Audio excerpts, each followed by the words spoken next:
Peace, greetings to you all. It's your brother Naheem, BKA Lord Abbott, aka Mr. Just the Facts. Got my brother Josh in the building. Got my brother Dr. Logic, the Liberator, in the building. Shout out to everybody in the chat.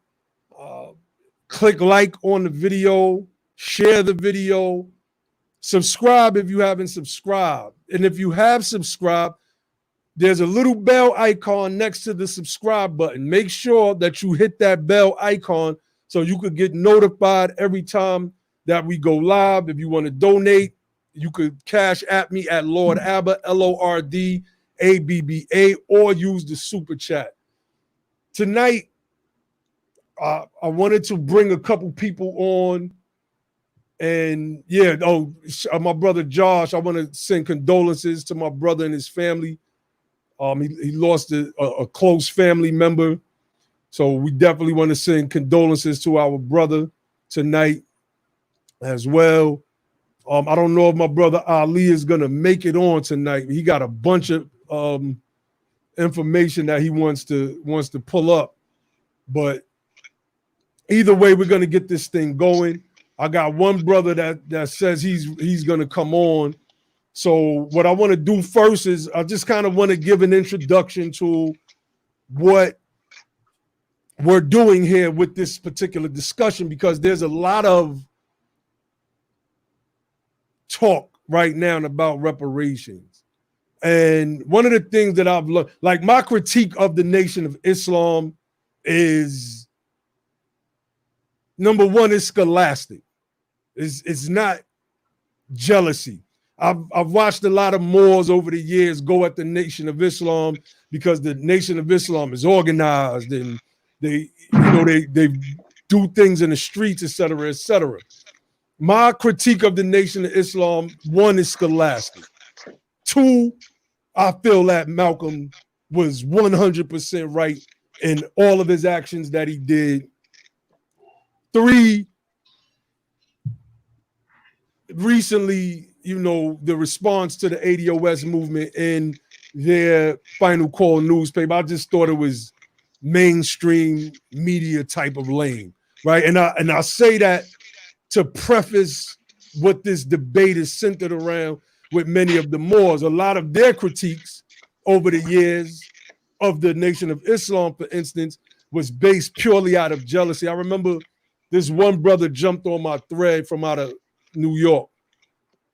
He's in one of the temples in Brooklyn. And we were talking about, it was a few years ago, it may have been the Trayvon Martin thing. And I can't remember what the debate was about, but his response to why he didn't want to get involved was because this was a bunch of Christian stuff that was going on. I'm like, what? That started to turn the wheels in my head that these are cop-outs that are being used to do nothing because they really don't have the agency to do anything other than talk about what other people are or are not doing. And a lot of that is based upon this idea that because they call themselves Black, it's ineffective. But right now, monuments are being removed and torn down all over the country. That's because people have taken to the streets and burned things down. People who are called Black, they out there doing that. The Moors, they just on Facebook talking about why people shouldn't call themselves Black. And that spills over into the reparations argument. Again, usually out of jealousy. Shout out to my brother Ali, just joined the stream. A lot of that is usually out of jealousy based on seeing what other people are doing and the fact that they're not doing anything. So before I bring my brothers in and let them, give their words, I want to get into what this movement is dedicated to from Prophet Noble Drew Ali's own words. And after that, I'm going to bring my brothers on, let them, have their say, and then we're going to start. I got one person that's waiting basically in the queue for the link, but I feel that everybody that has an issue with the Moors, ADOS, that name, or the name black, and Moors not, so-called black people not getting reparations because they're using, and I once held that position. I have a video up on my channel called Black Status versus Moorish American Nationality and the issue of reparations. I was taught wrong. And you get to understand that when you start to do your own due diligence. So let me go here real quick. And I want to read this because I think that it's important in understanding what this Moorish movement is dedicated and designed for. This is from Prophet Noble Drew Ali, Moorish leaders' historical message to America. I'm not going to read this whole thing, obviously. I just want to read the opening and a few things that I have highlighted. It says, in connection with the aims, objects, rules, and regulations of the Moorish Science Temple of America, I deem it proper to submit to you a brief statement of our organization, covering its inception, rise, and progress, and of the Mohammedan religion, which I hope will be satisfactory to you and be the means of causing you at all times to adhere to the principles of love, truth, peace, freedom, and justice in your relations with mankind in general. I further most anxiously hope this brief statement will help you to more clearly see the duty and wisdom of, at all times, upholding those fundamental principles which are desired for our civilization of our posterity, such as obedience to law, respect and loyalty to government, tolerance and unity. So there's a bunch of issues we're already spotting in the opening of what Prophet Noble Drew Ali established and what a lot of Moors are speaking about today. They have no tolerance, and we're going to get to that as well. We organized as the Moorish Temple of Science in the year of 1925 and were legally incorporated as a civic organization under the laws of the state of Illinois, November 29th, 1926. For those who know the history, Prophet Noble Drew Ali came to Chicago from New Jersey, and he taught civics from 1925 up until 1920. I don't think he ever stopped teaching civics. I just thought, I'll read along, but that was his main focus, getting the people to understand the rights and duties of citizenship, because we didn't feel that we were citizens here in this nation, right? And so we get the prophet coming along, teaching civics and local government and the function of government. He says the name Moorish Temple of Science changed to the Moorish Science Temple of America, May 1928, in accordance with the legal requirements of the Secretary of the State of Illinois.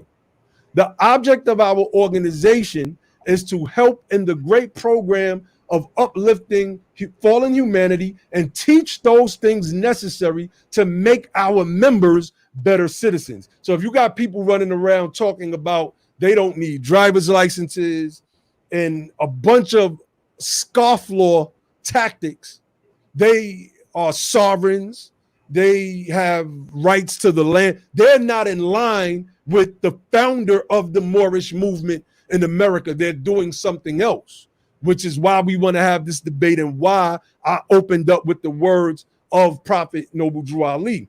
He said, since the work of the Moorish Science Temple of America was largely religious, the organization has been legally changed to a religious corporation, and an affidavit to this effect has been properly filed in the Cook County Recorder's Office in Illinois. Inspired by the lofty teachings of the Quran, we have it as the revealed word of God. We shall foster the principles of its teachings among our members. This is our religious privilege as American citizens under the laws of one of the greatest documents of all time, the American Constitution. I place emphasis on this particular highlighted section because you have many Moors here that says that we're not citizens, that we're nationals, and they don't even understand that a national represents someone who is lower ranked than a citizen, because a national can't become president of the United States. They have dual citizenship.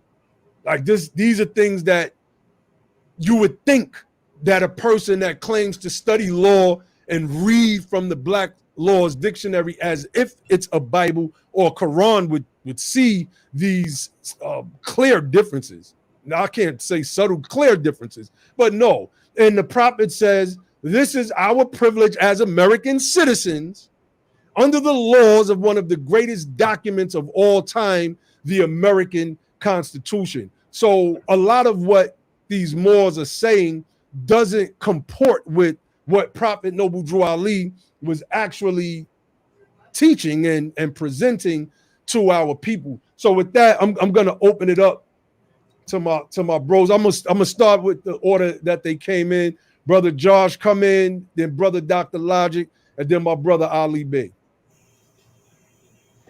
Yeah, man. You know, it's interesting when we have these conversations out here on Facebook and in real life.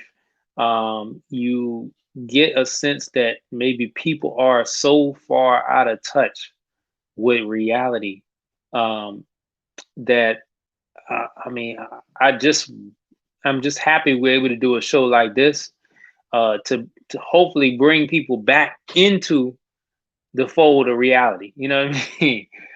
Because man, I mean, some of these conversations, man, like I don't think people understand the moment we're in.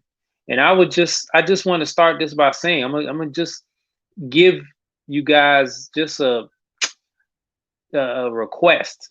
Can we just please, can we just please put that stuff to the side? You know, I know a lot of y'all beliefs and you're very dug in, into, I'm talking about our brothers in the Moorish movement and sisters too. Uh, you're so dug in, you're deep in, you know, and you think that what you are, the doctrine and the studying, the so-called studying of yourself has led you to is is is is something that leads to your liberation, that leads to, um, you know, getting us to where we need to get to. But understand that, like, what this needs to be, just hold off on that. What we're saying is, can we do collective uplift? And can we try this? Because I promise you, what the stuff you're talking about is going to be there when you get back. You know, if you decide, if let's just get on board with pushing for reparations. Let's get on board with pushing for like real political action for our people. And you know, after we do that for a sufficient amount of time, if we don't see the progress that we happy with, you're definitely more than welcome, and you be in your right. You know, you have all the right to go back to the stuff that you were doing before, you know.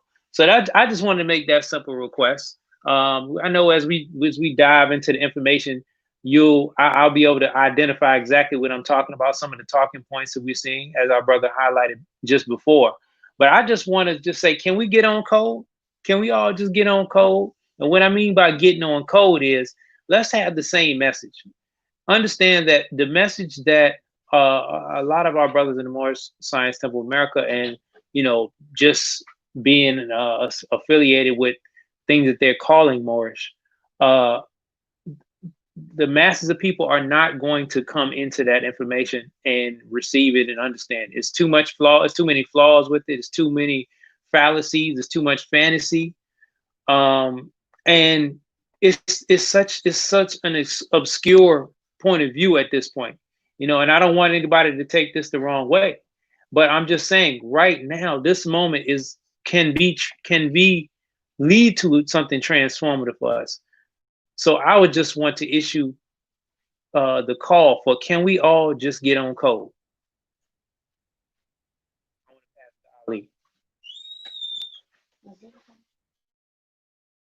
Brother Dr. Logic. Yo, so I'm really just here to entertain the proposition of arguments that could be, come up. I really don't like to get into this. I spent a lot of time in my life dealing with Moorish American ideology and things of that. But I roll with my brother Abdul no matter what. So I'm here on the show, and usually I don't have time for this stuff, but today I got time. You hear me? We're gonna get it in today. We're gonna get Today it I in. got time. So whoever has the argument or want to bring it, I'm gonna do it today. I'm not gonna you if we do, I ain't gonna do too many shows like this. So No. bring everybody It's out probably today. gonna be we're Tahaka. Where the rest of these guys at? See, we ain't gonna block you on our show bring them all out today. for having Today a we got difference of time. I opinion don't in the gotta chat. work tomorrow. Mm-hmm. We can get it in for 3-4 hours tonight. Tonight I got time. We got feel me? time. So I'm here, I'm ready, and let's have the conversation. Indeed, brother Ali. Yo, so same as everybody else. I've been sharing the link out to different Moorish groups, and hopefully we'll get the people to come on in. Put it in Moorish World TV. There was one person, I don't know who it was, if it was a real person or what, but or somebody just trolling. But I let him know that we're going to be having this conversation. You know what I mean? And I'm willing to put the link out for those who are really, like, I call them detractors or anti-reparationists, people who are anti-justice. So my thing is, he had a problem with me calling it anti-justice, this particular person. I just wanted to say this because I think people might think we're being biased, or I'm being biased in the sense of calling it anti-justice. But what they don't realize is that reparations, whether it's in the form of a civil suit, whether it comes by way of a civil suit or what have you, reparations, restitution, all of that kind of stuff is considered justice. So when you're against people accessing justice, you're anti-justice. Understand that, right? And so for the people getting ready to come on and make these arguments, they got to know that's my position. They can call it whatever they want. My position is you're an anti-reparationist, i.e. you're anti-justice for our people who have been bottom casted as Negroes and blacks and forced to deal with accrued disadvantages for generations. You're against our people getting justice for that. So come on and make your arguments. Facts. I mean, so hopefully I just sent the link out to one brother. Hopefully the brother comes on and we can get this thing going. But I really, it was a lot of people talking on the threads, and I let everybody know we're about to go live.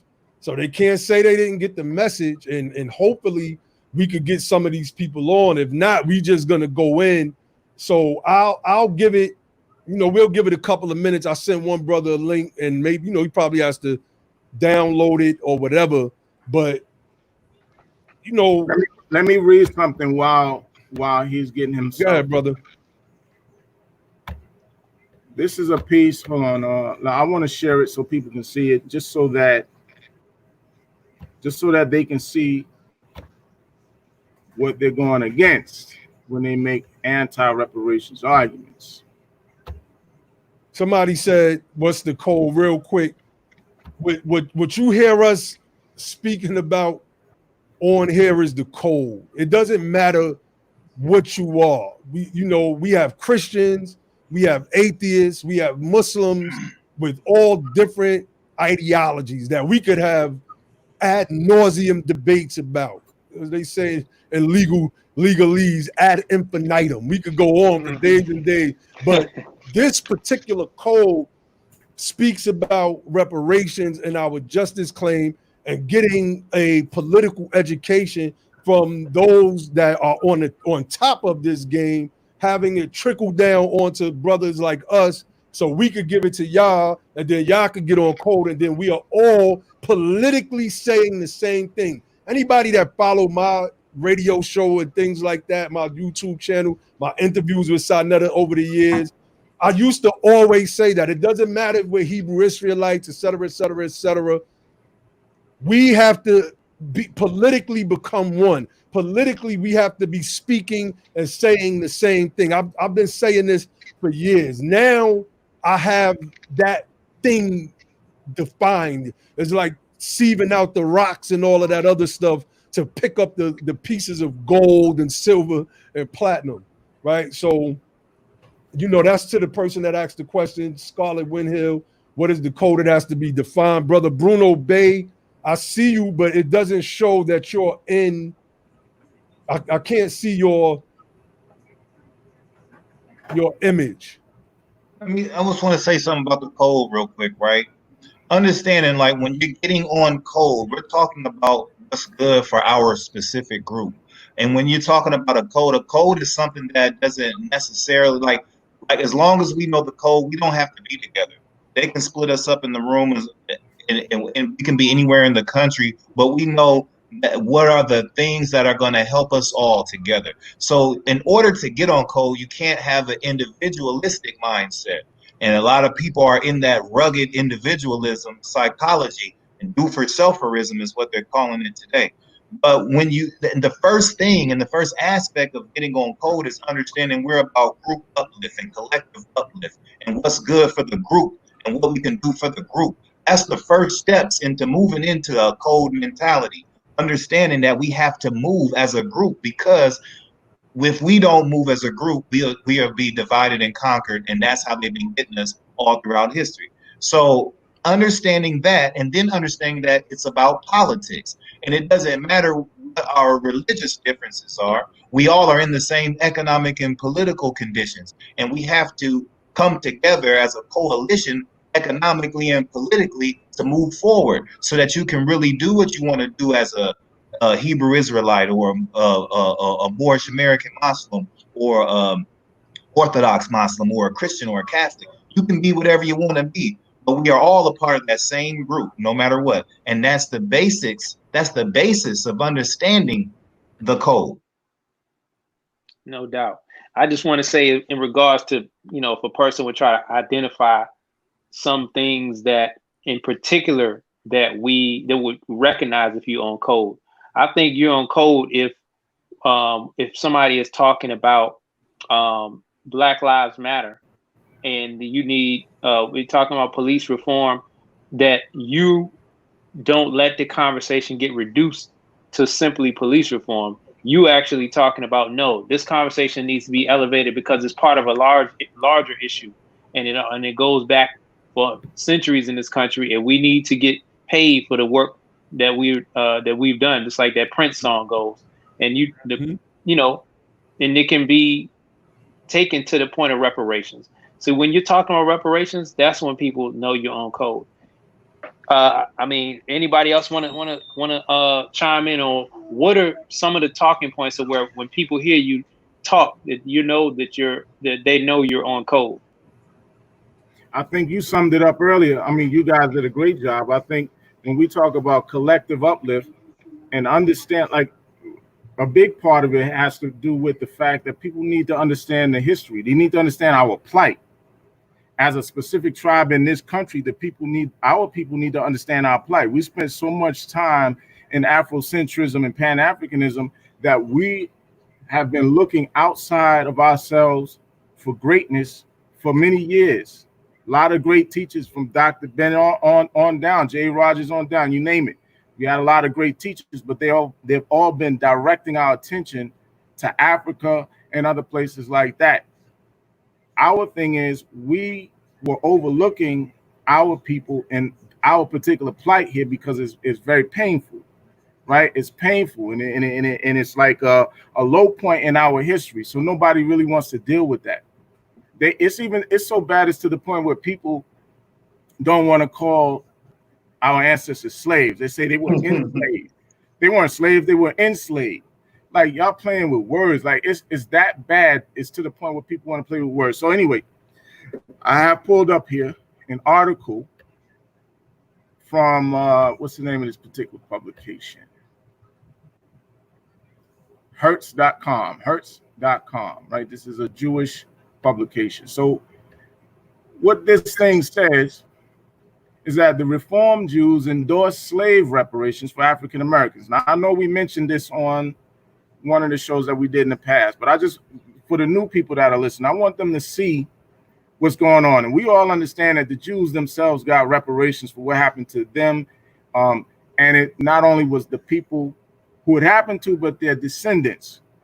What they said was for their descendants, the descendants were standing in their shoes, the shoes of the ancestors who went before them. They were standing in their shoes. So let's look at what this thing says. Let's go down. The Reform Movement, the country's largest Jewish denomination, declared its support for reparations for African Americans at its biennial conference. The resolution, which was approved Friday by voice vote at the 5,000 person gathering of the Union for Reform Judaism, calls for a federal commission to study and develop proposal for reparations to redress the historic and continuing effects of slavery. This is the part that the Moors need to listen to. The continuing effects of slavery and subsequent systemic racial, societal, and economic discrimination against Black Americans. And in this case, we're talking about what we would call foundational Black Americans, or the American descendants of slavery. That's what we're talking about. So at the end of the day, people have to understand that we're not in this alone. Other people recognize what it is that we've gone through and what we're actually owed. So I have another piece from the UN, but we can get to that later. If you want to get to that later, we can do that. Let's bring in the first brother. Okay. Brother Bruno Bay. You know what? First and foremost, honors for coming on to the show. A lot of people talked a lot of talk. I got dudes copping out right now, talk about I don't want to be talking to tens of people. How broad is your audience? That shouldn't matter. If you got an argument, come on the show and show and prove. But give us what you feel about reparations in your position, and why you feel the way that you feel as one who identifies as a Moor. Okay, so no, and I definitely appreciate you bringing me on the show. And it doesn't matter how many. We need to reach everybody in this. Everybody. What I believe is, and it's really important for people to understand, is law. And see, we can read. I can read the same thing that a lot of other people can read, but I'm seeing something entirely different than somebody else is seeing. And that's one of the problems that we have as a people, because we don't critically read. So when students go to law school, and I've actually been accepted to law school, I've actually taken the LSAT. I know exactly all about that. Now, did I actually go to law school? Not after I learned what I ended up learning. I decided to do something else. But anyway, that's besides the point. What I'm saying is you have to critically think when you read. And so, for example, when I'm seeing that the law says that citizens are actually property, okay, no one can tell me that a national is below the status when I know better than that. But see, we're talking about two different things. One person is talking about the United States. Another person is talking about the United States of America, and those are two different things, because the United States. Okay, wait, hold on. We don't want to do too many. Yeah, we gotta take our time with this. We gotta take our time. We want to do a point for point, right?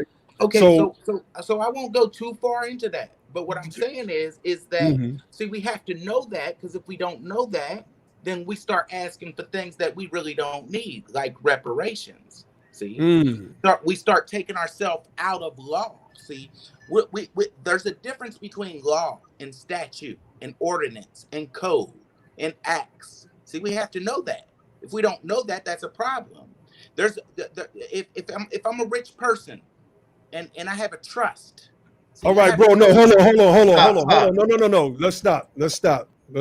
We not going to just go on. We're going to start addressing some of your points. Okay. Let's start with this. What about law? You said you were going to law school, but then you learned something else that turned you. Yeah. What did you learn that turned you? I learned the difference between law, statutes, ordinance, code. Okay, wait, let's stop right there. Where did you learn this at? And what was the difference? Oh, I started studying. See, because I was interested in law. Okay, what did you study? What did you study? I started studying law. I started studying what law is. Okay, so now define for the audience, define to our audience, what's the difference between laws, statutes, codes, and ordinances? Okay, so for example, statutes apply to states, and a state can be a state of mind. Okay. Stop. There, name what statutory legislation refers to a state of mind. All we have to do is look up the Black's Law Dictionary and see what state means. Yeah, sure, but I'm asking you. And that's why I'm just letting you know that. No, so what you're discussing? Okay, pause for 1 minute, right? So, okay, let's stop. Let's pause, right? So when you have a general assembly and you have legislators and they're writing and passing public policy, nobody's talking about a state of mind. They have a constitution that was voted on and ratified for a state. You understand? No one is confusing that with a state of mind. No one is pushing state of mind policy. We're talking about specific statutory law. It's not just statutory, it's called statutory law that comes from the state, who have the power that was given to them by the people. You understand? The states come together as a union, all having their own constitution, having the governor, having the legislature, who are the lawmakers, having their own state Supreme Court, who are the interpreters of the law, and no one's talking about a state of mind. They're talking about the state of the republic. So let me quote. Do you believe in case law, or is case law? Do you mean do I? Stop. First of all, I understand. Case law is not something to believe in. Case law. Listen, case law is the case law. Hold on. Let me explain. You may know this, but for the people who don't know, you may not know this yourself.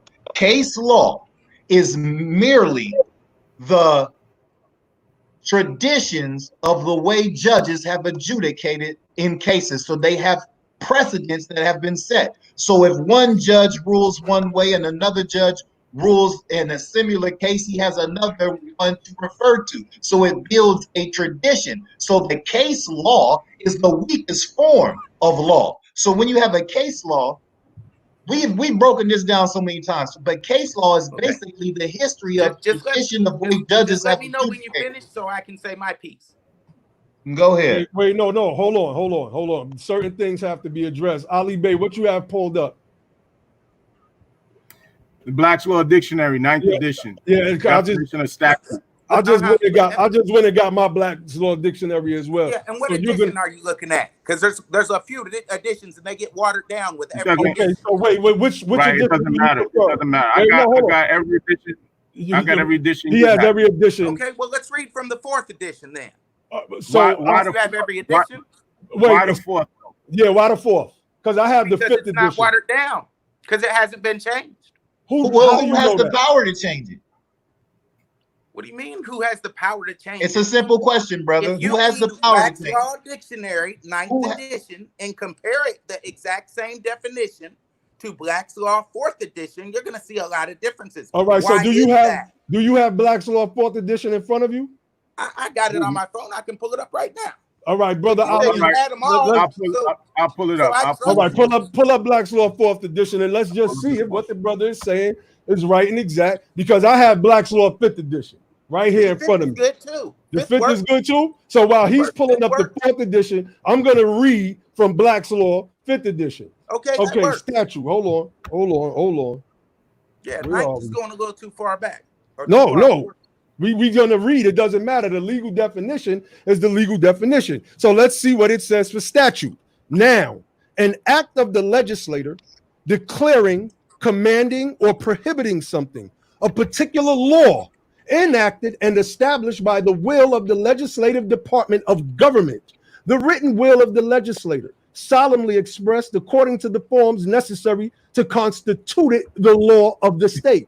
Such may be public or private, declaratory, mandatory, directory, or enabling in nature.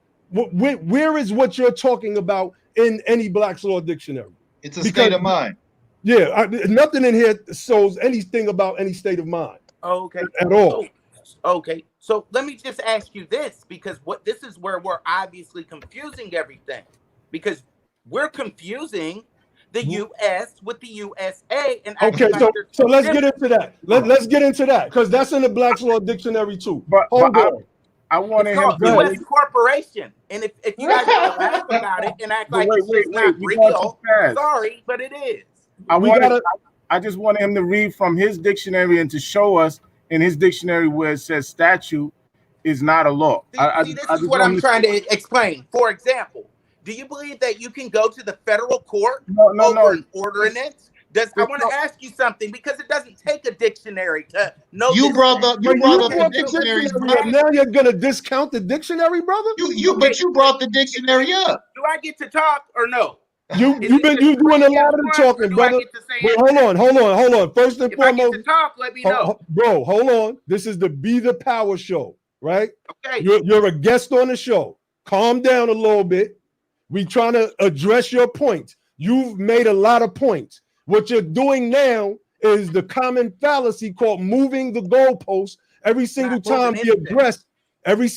we address your point. We're gonna run this show, brother. So we're gonna address your points as you bring them up. So you said you think you could go to federal court over an ordinance. So you don't believe that ordinances are laws, right? Does anybody believe that? Do you believe that ordinances are laws? Yes or no? There's called a hierarchy in the court system. Do you believe that ordinances? It's a simple question. I'm asking you a question. Do you believe that ordinances are laws? Yes or no? No, they're not. Okay, so let's read. Hold on. We're going to read ordinance from the Black's Law Dictionary, 5th edition. A rule established by authority, a permanent rule of action, a law or statute. In its most common meaning, the term is used to designate the enactment of the legislative body of a municipal corporation. An ordinance is the equivalent of a municipal statute passed by the city council or equivalent body and governing matters not already covered by federal or state law. Okay, so right off the rip, it tells you that it's a law or a statute. So everything what you're telling me is. No, I'm not telling you. I'm not telling you. I'm reading to you what the dictionary says. Okay, so the law's dictionary is saying that I can go to the Supreme Court and the Supreme Court is going to listen to a city ordinance. No. What does that have to do with anything? You think that the federal jurisdiction? It has to do with the jurisdiction. Mute the brother's mic real quick. If you not, understand. We live in a federalist country. The you think that the federal court is the only law in body? That makes absolutely no sense. So if it's the supreme law, but that doesn't mean it's the only law, or it's the only way you can get law administered. So we have laws to rule states and regional government. Local and state laws, you understand? Local and people who are put into position by being elected, which is that republic at representation side of the government to represent the democracy, which is the will of the people. So your city council has been given the authority and power to make law by the tax-paying citizens that live there. The municipality did not just spring forth out of thin air. It was given the authority to establish itself by the state, which the state gets its authority from the people, which the federal government also gets its authority from the people. The people created the government didn't create the people. So we set this government up so that we can administer law in this way in the many different forms, federally, regionally, and it's all a process, but one does not mean it's not law. The United States and the USA are the same, is what you're saying. Wait, okay, hold on. This is critical to the point. Okay, yes. Look, we are saying that, but let us read from the Law Dictionary. Hold on, brother. This is a point that you made that must be addressed. Okay, in the Black's Law Dictionary, 5th edition, I'm looking at it right now, and it says United States.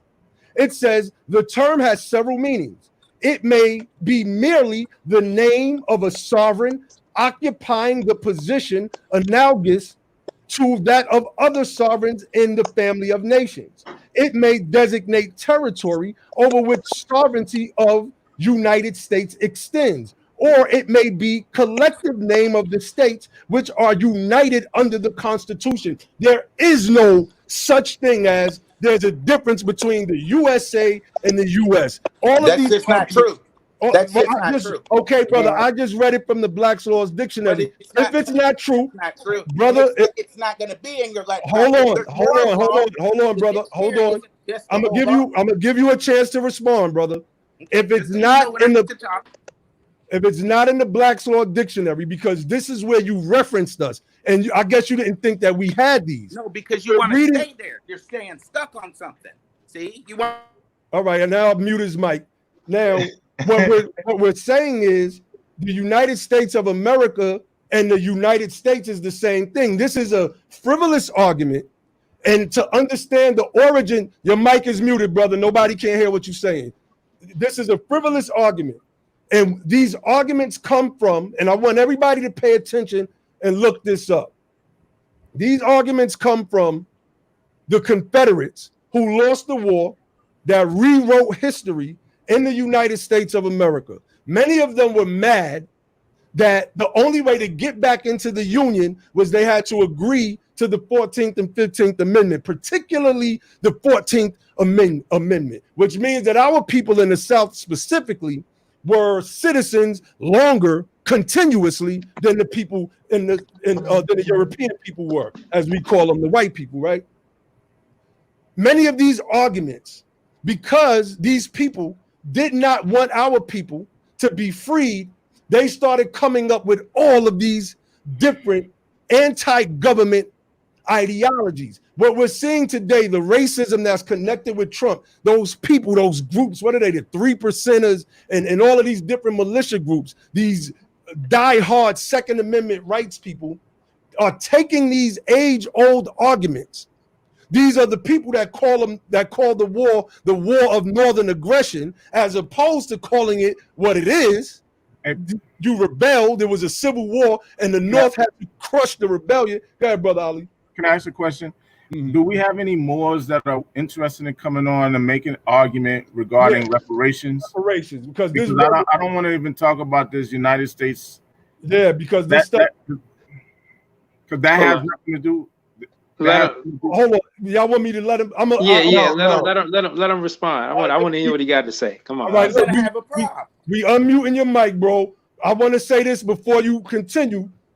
Everything that you've brought up, we've been able to shoot down within the framework That's of. not true. It is true. You haven't brought up anything other than what you believe. The United States Supreme Court has ruled that the United States is not the same as the United States of America. Reparations, So you reparations, can tell everybody in your audience, Okay, it's gonna be the last point. No, Ali, this is gonna be the last point. Dictionary. It does not matter. Okay, brother, we're gonna give you the opportunity right now to simply show and prove that the Supreme Court said the United States is different from the United States of America. Then we're gonna try to go on to someone else. See, this is what I came on the show for. Okay, this is why I came on the show, because I didn't come on the show to read dictionaries. I didn't come on the show to talk about. I mean, there's some fundamental proofs out here that nobody wants me to talk about, touch, or bring up, and I can know exactly why. I mean, it's real. It's starting to be very clear to me why. Okay, I came to talk about reparations. All right. Okay? Tell us why. So, tell us why too. Hold on, before you even say that, tell us why. Tell us why. Tell you why what? You said it's clear why people certain troops that you don't want us to bring up. Why don't we want you to bring certain troops up? See, and this is what I'm saying. See, because every time I say something, people want to go sideways with it, and I'm trying to stay on the point. Okay, so that's a side point. Should we detour onto the side point? And I don't know. You brought it up. Forever? No, because that's not the point of this discussion. Okay. How you gonna tell us what the point of reparations? First of all. Okay, let's go. Let's go with. Just come with. Go ahead, bro. All right, go ahead and give us your stance on reparations. Now, what I feel about reparations is real simple. Okay, because I've heard of what is called the Moroccan Empire, who has a signed treaty which is constitutional law with the United States of America, not the United States, which was transformed in 1871. If you'd like to do your research to find out, but we're not going to get on that. Yeah, this land was given to the land of the United States of America. Okay, this land that we're sitting on not a zone, not a federal zone. The actual land itself is sitting in a trust. Wow. And it has Like you just hold stop. It's irresponsible. And that means Stop, it belongs to the people who are of the Moroccan Empire. Okay, show and prove. Show and prove. It's irresponsible to come on to say that you came on to a discussion like this. And but I can't get two words out. Mute him. It's irresponsible. Listen, for anyone else to come on, we can't do that. If you're going to come on, you need to be prepared. It's not, you can't be so ill prepared to think that you can just come on this show and just talk. If you're going to make emphatic statements like the United States of America is a corporation, you need to be prepared to bring up some proofs, some sources, some documents. We don't do that conversation scholarship. You see, the brothers was already prepared. They knew where he was going. They pulled Black Law's dictionary right up as soon as he said it. The brothers are prepared to handle this conversation the way it needs to be handled. But if you're just going to come and bring conjecture, we can't go nowhere like that. If you're going to make some claims, you got to be prepared to support them claims. All right, let me. Well, anybody, whatever y'all want to say. I just wanted to say. Go ahead, Josh. No, I just wanted to say, you gotta, when you want to make these type of claims, you can't just come with like 100 crazy claims that we already I mean, if you've been around long enough, you should have seen these claims disproven. But you can't come with 100 at once and think that we don't need to take time and pick them apart one by one. See, when you come with one crazy claim, when you're talking about the U.S. as a corporation, then you're trying to, before you finish your sentence, you try to move on to this land was given. Look, stop right there. We're going to address that one. Then we can keep moving to sentence number 2. You know, like you can't say 10 at once and then you get mad at us for cutting you off in the middle of your sentence. It don't work like that. He just sent me a message. He said that was real cute, y'all. Continue misleading the people. COINTELPRO is in full effect, as I can see. That's the favorite Moorish go-to line, is that if you don't believe conspiracy, forget conspiracy, that pseudo-sovereignty nonsense, that you are somehow COINTELPRO, right? But let's look at that term, COINTEL, counter-intelligence program. So let's take the program part out of it, and let's look at counter-intelligence. Nothing that brother brought was intelligent. What we brought was real intelligence. He had nothing to counter the real intelligence with, and it wasn't from our own words. We read from the sources that he said bring. Then the brother, trying to move the goalposts, said that well, we don't need to read from no dictionaries. Brother, it was the initial source that you said to read from. They're not reading this stuff. They are simply repeating. People like Taj Tariq and a host of other what I call fakeamors, whether it's Mosi Abdullah Bey, Sabir Bey. We could run down a whole list of all of these bays. Morons. Morons. Let's call it that. So real quick, I want to read this. This is because he spoke about the treaty between the United States of America. There's another case that can be pulled up. The state of New Jersey, I believe it's Captain versus Miracush, and if I can find that, I will. But this is Council of Courts in Morocco. It's section 141 to 143, repealed August 1st, 1956. It reads, Act August 1st, 1956, repealed sections 141 to 143, effective upon the date which the president determined to be appropriate for the relinquishment of jurisdiction in the United States of Morocco. Did y'all hear that? Relinquishment of the jurisdiction of the United States and Morocco. Jurisdiction of the United States and Morocco was relinquished by memorandum of President Eisenhower dated September 15, 1956. Notice was given to Morocco on October 6, 1956, and all pending cases were disposed of by 1960. When you read the sections 141 and subsections 141 to 143, you'll see that these are sections dealing with court, litigation, and counselors. And like I have so much history I just have so Listen, hold on. Let me say something real quick because we have to understand, right? So there's a comment, right? So I don't want people to think we're an unfair type of people, but we have to address these comments. Executive sessions. let them come on. That's what I asked him. Hold on. Let me talk to him real quick. Bro. He said, executive session says, oh, so at Lord Abbott, you only want yes men on your panel. Y'all didn't even let that man get his 5 minutes in without interruption. First and foremost, me and everybody you see on this panel, we debate each other all the time. We not yes men. We argue with each other all the time. We not yes men. And secondly, the brother we cannot let people have their way if they're not even prepared to have the discussion. The brother, we gave him fair opportunity. He brought up the Black's Laws Dictionary like that was some special magic book of spells and secrets. He didn't think the brothers was going to have it. The brothers both brought up 2 different editions, read out of it. That didn't suffice him. He wanted to go talking about some other stuff. So we already saw the pattern with that man. We as wise men did not need to let that continue because it was going to continue to go down the same path. He's going to pull up a source. He was going to expose his fallacy and his incorrectness. And then he was going to try to bring something else up and he's going to expose how foolish that was. But he didn't even want to acknowledge the fact that the Black's Law Dictionary was the source he brought up. None of us mentioned the Black's Law Dictionary. He brought it up. And when we read the definitions and that didn't match up with his words, all of a sudden we don't know what we're talking about and we're wrong. But we was just reading to him out the own source that he mentioned. Makes no sense. Makes no sense.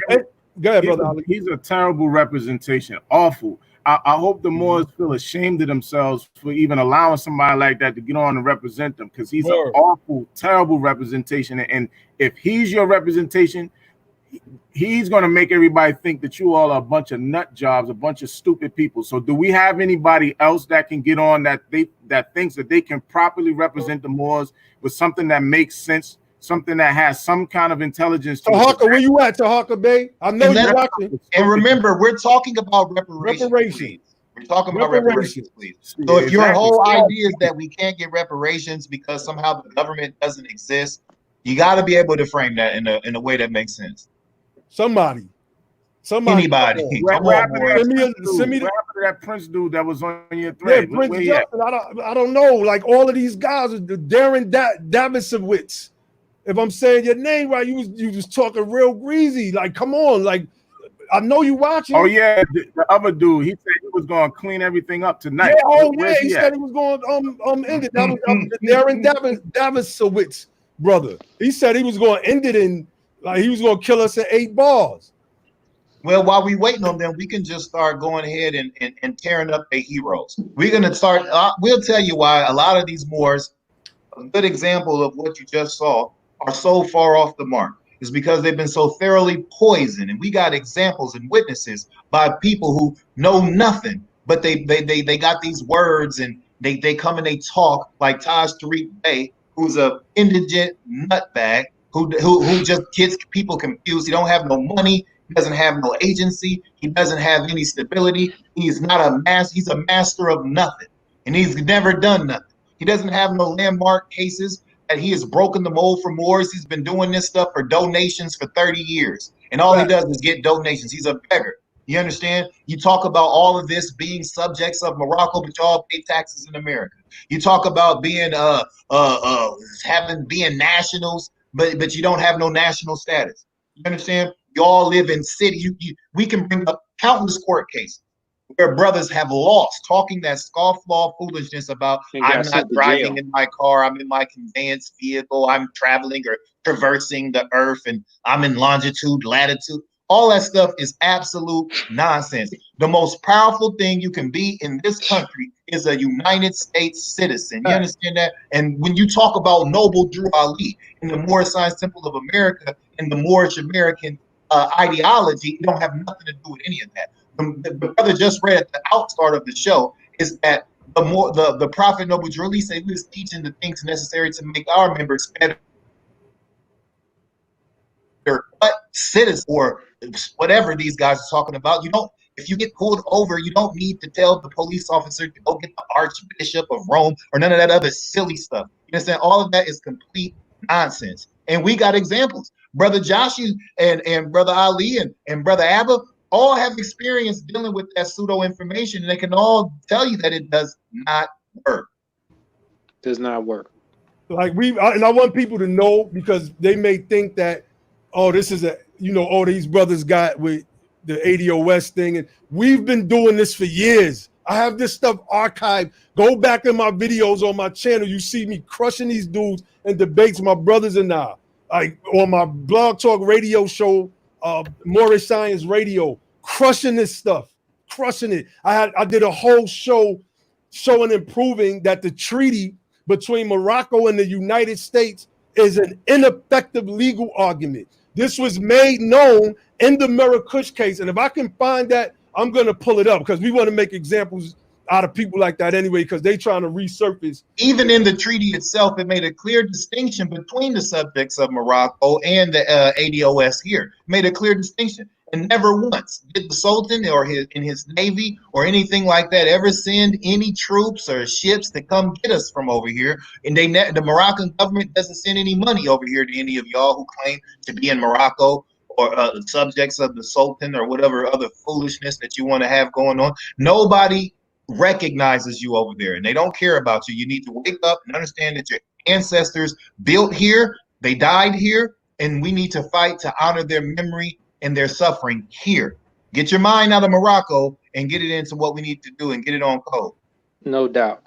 And I got a question, and I think we'll do something interesting. Ali Bey, I'm gonna change your name to Noble Ali El Day Bey Ali Do Doug Demunda Washita Il Bay. That's what I'm about to name you. All right, so Ali, you real good at making these arguments, these play devil's advocates for us, and with your new identity. So you want me to make them the arguments that an L Bay would make? Yeah, make them arguments, and we gonna address them, since we can't get nobody else to have the balls to get on the line. Oh, okay, so let you me go ahead and play it. Let me come. All right. ADOS is a slave label. You're calling yourselves slaves and descendants of slaves, and the prophet said that we are Moorish Americans. So y'all are going against the prophet. That's one. So let's talk about another one. Let's do another one. Well, let's talk about that one. You want to do that one? Okay, all right. The prophet said to do not throw away your slave name. He said that one day the European would have to pay in compound interest. I have just pulled that up.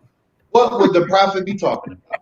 The prophet is talking about reparations. You people just don't understand, and you don't want to deal with that, because there has been a lot of people who have become interlopers in the Moorish movement, and there are a lot of people who come with foreign mindsets, and they're not connected to those freed men and women that come out of the chattel slavery institution.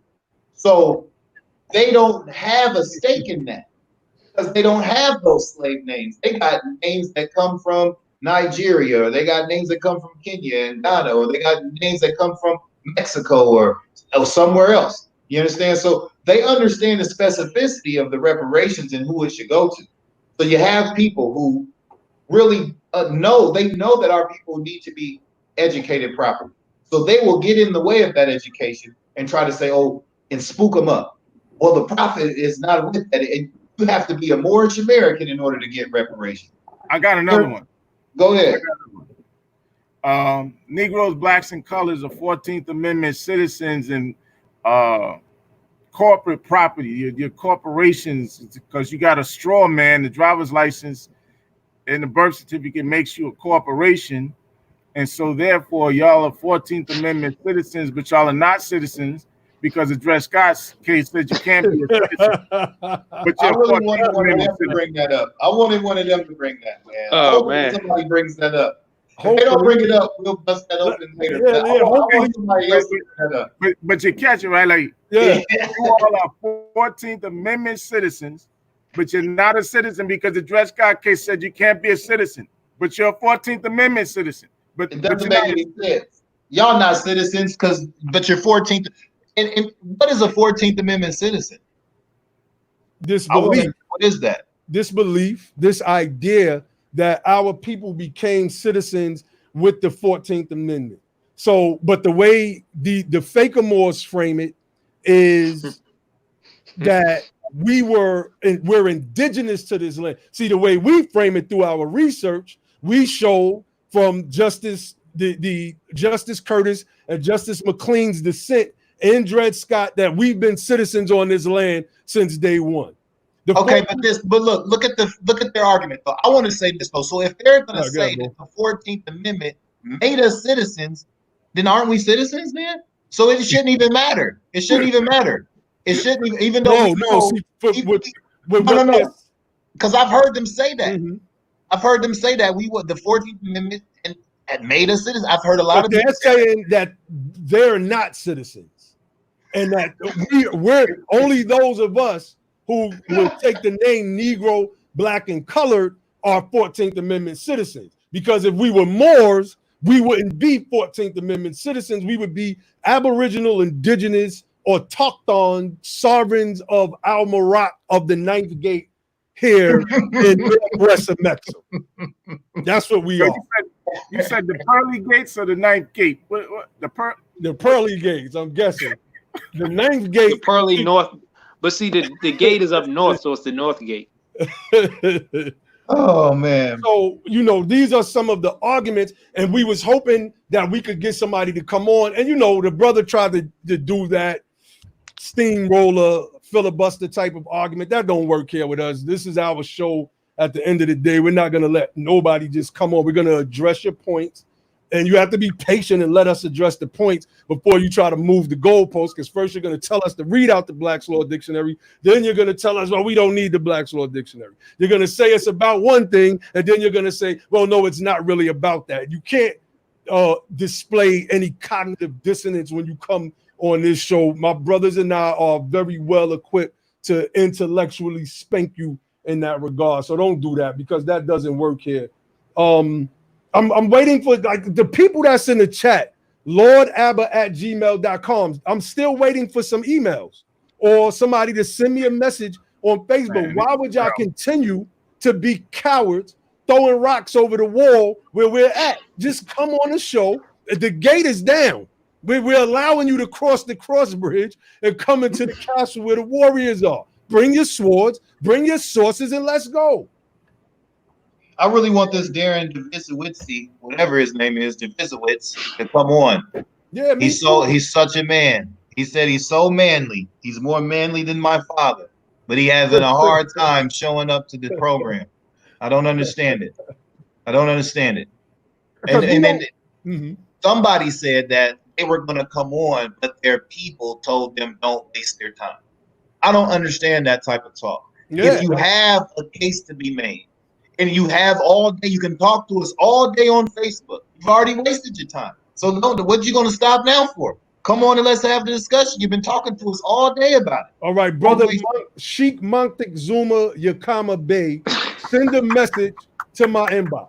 Please send a message to my inbox so I can send you the link. Please. Yes. But are you saying, right, that before you come on, are you saying that we want to know what is your position on reparations? That's what the discussion is about. I don't want to just talk about, Moorish ideology all day. Because you're not going to win that debate. What is the Moorish American position on reparations? That's what we talk about. Those more. Because let me read what Prophet Noble Drew Ali said. I don't want to say that. What is those Moors? Those Moors' position on. Let's read what Prophet Noble Drew Ali said. Noble Drew Ali was quoted as saying, it says, Brother J. Blakely Bey said, the Holy Prophet said, the European is going to have to pay our people off for the work that they did in slavery and pay off in compounded interest. Then there's another quote. It says, not to throw away your slave names, your family names, because we have a birthright under them. for the work that our ancestors did in slavery time, we will be paid off for this and with compounded interest. And there's even hold on for the work we did when in slavery. Oh, and come on now. So the stuff that they're saying is not in line with what Prophet Noble Drew Ali is saying. I just sent Brother Monk. I got one. I want to read. I got one. It says the Holy Prophet told the Moors that for the various lynchings and murders that were committed in the South is going to have to pay off in blood. Blood. You understand? So, but understand this, right? The 14th Amendment was designed to bring those who had succeeded from the Union back into the constitutional fold of government, which is the Union. So all of the Confederate states that rebelled, that exercised insurrection and separated from the government. The 14th Amendment was drafted to create a process to bring them back into the fold of government. It basically naturalized them, not us. We never rebelled against the government. We never succeeded from the Union. So the 14th Amendment wasn't talking about us. You understand? Oh, we have a guest. I'll stop. Peace, people. Peace. Peace. Brother D. Who is this? Brother D. I didn't send him the link. I don't know where you got the link from, but he's on now. You posted it in the I posted it in the comments. Somebody posted it in the comments. Okay. He was having difficulty getting it. I had to clear up and make it easy for him. All right, come on, bro. Come with it. What exactly are y'all right now? Reparations. Be with you. And what I'm just saying, and what capacity we are at with reparations? What is your what are we position talking about? on reparations? We are for reparations for our people, whether they call themselves Moors, blacks, ADOS, whatever it is. What is your position in that regard? I definitely think that people do deserve reparations. I do believe that. I know that Japan got reparations. A few other places will pay reparations for atrocities that were done to their people. I do, however, feel that our approach is off. What I mean by that is we have a poor grasp on what actually happened historically. That's just my opinion. Not even opinion. That's a fact. But okay, so like give us some definition. I'm gonna give you my I'm gonna give it to you so you can talk and make things clear. All right. So first and foremost, right? Our people are under the impression that all of us were slaves, which is absolutely not true. Two. But real quick, what would you say the percentage was if you had to give a percentage? Right. Okay, so first and foremost, let me say this. I just want to put it. I'm gonna make it plain because I don't know if you saw my Sonetta interview, but I like to make things plain so it's not it's not complicated at all. Straight to the point, right? All right. So first and foremost, right, we live in an economic structure. I want y'all to know that. Now, first and foremost, even today, slavery is based on your wage. All right. It's based on wages. It's not based on, all right? So now, chattel slavery was the first form of business, the first business model, so to speak, all right? Now, there were black slave owners and there were white slave owners. 1.6% of the population owned actual slaves, all right? And there was a percentage of that were black people, just like there's a 1% today, all right? And the 1%, a percentage of that 1% today, there are black people in that 1%. All right. So now the first things first, I want y'all to have a good grasp on actually what happened. All right. So now we live today, right? We're looking for reparations, and people think that everybody was slaves. The largest slave owner in South Carolina when the Civil War kicked off was April Ellison. All right, he was a black man. All right, in Dixie, South Carolina, the biggest plantation owner when Civil War kicked off was William April Ellison. All right, I want y'all to understand this. first and foremost, in order for us to get reparations, we're going to have to prove that we're descendants of an actual slave, when many of our ancestors were not slaves. Many of our ancestors, to this day, many of our people own land, and it was handed down from different generations, and it was handed down from our ancestors and people who were before us. And during these times, like the 3/5 compromise, I saw someone comment, and I'm sorry, I'm at work, fellas, right? I saw someone comment about the 3/5 compromise. All right, now I don't know if y'all know my standpoint. Like I said, I don't know if you ever seen any of my Sarnetta interviews, but I know that us black people, so-called black people here in the Americas, are from the Americas. All right, that's what I teach. All right, so now you have a people that came here. We took on their ways, and when I say their ways, I'm not talking about a government structure, because we already had government structures. You heard about the 5 major tribes and all these things. All these things were real. We had a government structure. So wait, hold on, because we gotta compartmentalize your points. All right, I'm really just trying to get it out. I'm sorry, because I'm not taking the notes because I'm trying to pay attention to the chat. So you said the 5 civilized tribes. You believe that this is our government. What I'm saying is we had confederations. We had a set. We had government. We had structure. There was ways that tribes dealt with tribes. That's what I'm saying. When they came here, all right. When they came here, when the European got to the Americas, one of the things we started to do was trade with them and take on a lot of their ways. We traded ways with them. They took some of our. They still do it today. Everybody copies over like us. I hear you, but you're not citing any source. I'm gonna look. Everything I'm saying is a fact, and No, I'm not making anything up. No, it's not, brother. No, it's not. Okay. No, it's not. So tell me one thing I said that was false. Just about everything. Tell me what that. Tell me. All right. I don't like to do that. Just tell me. All right. Exactly So what I said let's start with one of the last things you said. The 5 civilized tribes, and we're gonna get into that. When I mentioned the 5 civilized tribes, I'm not giving you the European, the European, what the European gave you. What I mean, the only thing I was saying, brother, is that we had a government setup. We were operating. Okay. Hold on. People had land. Hold on. Okay. When you say we had a government setup, name we.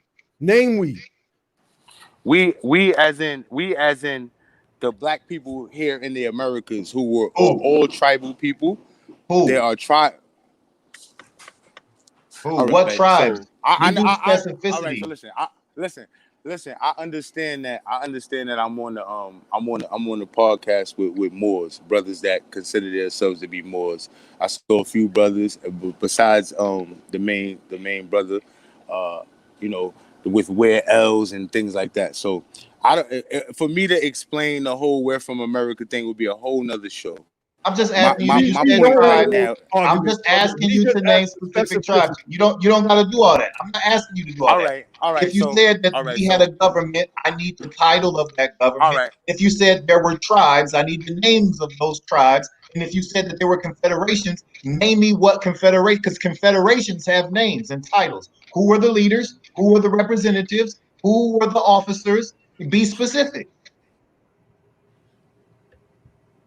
All right, so brothers, what I'm trying to do is stay on topic. Yo, I don't want to go. See, this is we got other reparations. The reason. Look. All right, give your reparations argument, brother. All right, so look. My whole point is just real quick, a quick paintbrush against in the beginning to why we're here and what we're talking about right now. All right, so now again, what we did was we allowed them to join into our governmental structure. All right. Now, one of the mistakes we made, probably the main. Oh man, let me finish speaking, brother, and then you'll get my point. Claims without, and then you say, but look, let me finish my point. Or if I ask you, listen. If I ask you, brothers, why do you consider us to be Moors? Would it take you 5 minutes to explain? I'm not here to talk about why we're Moors. I'm talking about I'm an American descendant of slavery. I'm an American descendant of slavery. Am I here? listen, am I here to explain? All right, bro. Look, we got people that's waiting, bro. Oh, We man. got people that's All waiting. right, so let me, if y'all let me speak, then I will You've be able been to finish. speaking It's and you're not 5 minutes. saying nothing, bro. You've been speaking. You're not saying nothing, bro. You're not sourcing anything. You just want to come on peace, bro. Peace.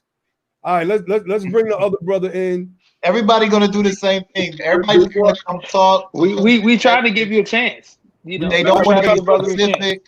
Please be Islam. specific. Peace and love. Please.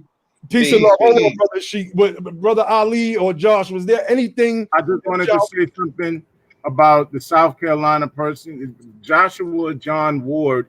Mhm. Doesn't say anything about him being a black man. Says he was the largest slave owner in South Carolina, with 1,092 slaves in 1850. 1860, his heirs held 1,100 slaves or what have you, but doesn't say anything about him being a black man. So, Well, he was talking about William Ellison, and William Ellison was a black man. I think he was talking about William Ellison. But he said that was the largest slaveholder. But the largest slaveholder in South Carolina was a man named Joshua John Ward. Right. Was not a black man. But I just wanted to get to the point because he said this William Ellison was the largest slave owner, but he only owned 63 black slaves, making him the largest out of the 171 black slave holders. So he confused that point. He was the largest slave owner among the black slave holders, but he only had 63 slaves. He wasn't the largest slave owner. So you see, this is why we got to take time to flesh things out, because if you just talk, you can go over. So my brother Ali told you who was who owned actually the most slaves, who was a white man, and the brother that this man mentioned, he got it confused.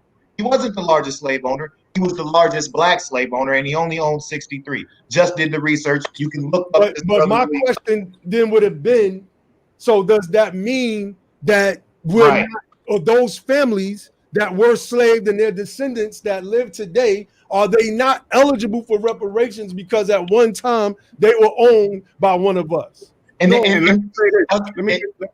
Of course they are. Some of those black slave owners own people that were family members to keep them safe from white terrorism. Yes, that's what some of that was going on at the same time. No, go ahead. Where was you trying to say? I want to say this. I wanted you to go in on that, but I just wanted to say this just to be for general understanding. This is not about what complexion the slave master had. Our claim is against the injustice of chattel slavery. Thank you. And the public subjugation that came after chattel slavery, with black codes, with convict leasing, with racial housing covenants, all of this stuff. All of this stuff is a package. And the 5 tribes owned, the 5 civilized tribes were large slave owners as well. So yeah, I wanted to give my little piece on that. He said pretty much like we said, everything he said was falsehood. Islam, brother Sheik Well. Let me say one more thing, brother. Do I have permission to speak, beloved angel? Just one second. Let my brother Josh finish, because we wanted to address some of what the brother was saying, being that he wouldn't let us address. Nobody wants to let us address anything. They just want to keep going and going and going. So I want my brother Josh to just address this real quick, and then you could come on, brother. Yeah. I was trying to find this. I was trying to find this piece in, because I source a lot of things. When I make my points, I like to come from the source, bring sources with them. You notice that we do a lot of screen shares on this show. I was trying to find the information that Dr. Darity had put in his book, but it was basically talking about, look, we had people, because he said something, only 1.6% or 1 point whatever percent of people own slaves in the South. Well, touch on that. That's not true. That's just not true. Like, you go to certain states in Mississippi, over half of brother Josh. Can you hear me? Yeah, we can hear you. Okay. If you go to the top slave-holding states, over half of the population had had slave ownership in their family. I can't hear brother Josh. I can't hear what he's saying. We could hear him clearly. I can hear him. I don't know. Maybe There's it's your phone, brother. Wrong with your phone, but go ahead, brother Josh. Okay, yeah. I think when in the total United States numbers, I want to say it was something like 10% or 20%, something somewhere in that range. But you got to understand, even when you look at the whole U.S. numbers, it was 21 states in the North who didn't have slavery. So if you look at the states that were slaveholding states in the South, it was a great deal. And especially if you look at the point of time where like 1860 or something like that, right upon the time where they were starting the Civil War, slave ownership was extremely prevalent. Like I want to say it was as high as like 20 or 30 something percent of families had slaves. So, had slave ownership in the family. So you talk about 1%. Come on, man. It's way. And then you want to talk about the 5 civilized tribes. We did the show already. We showed how the Cherokees owned, I think it was like 15% of their population was enslaved folks. How I think it was either the Chickasaw or the Choctaw, 18%.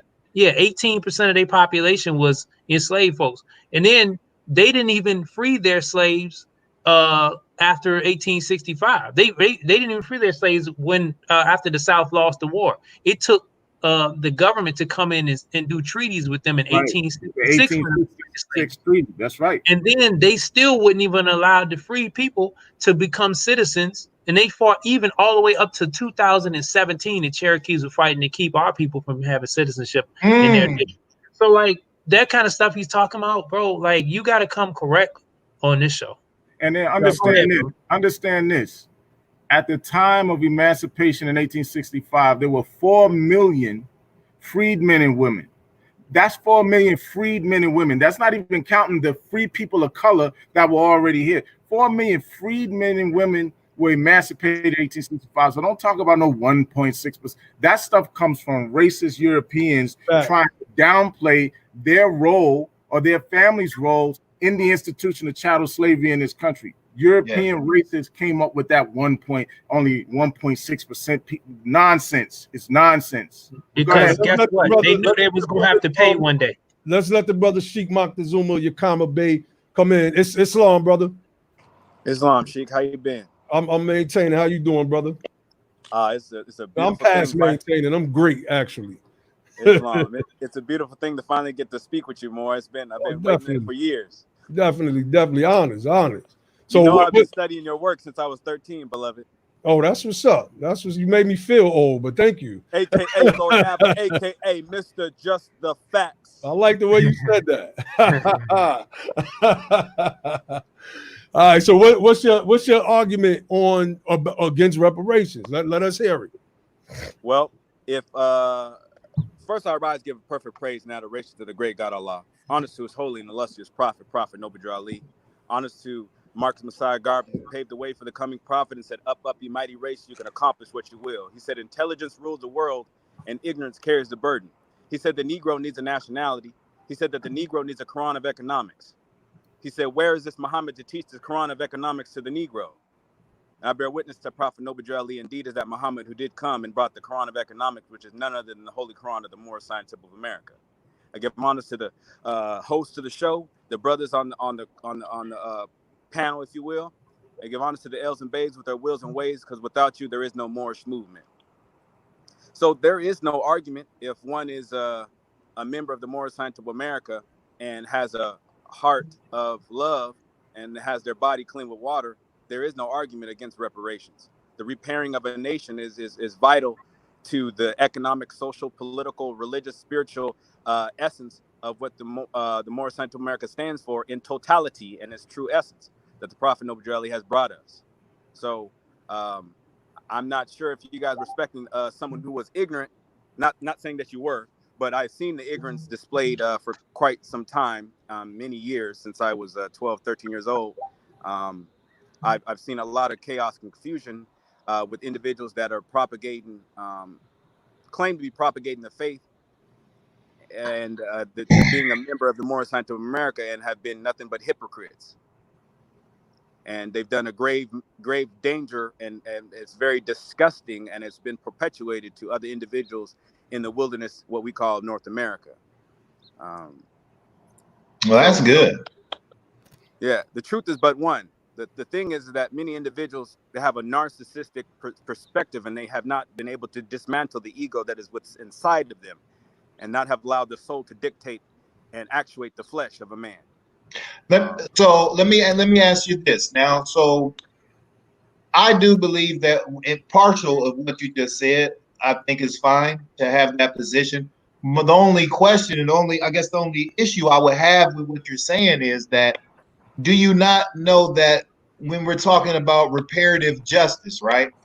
That's funny. I had to When put. we're talking about restorative justice, right?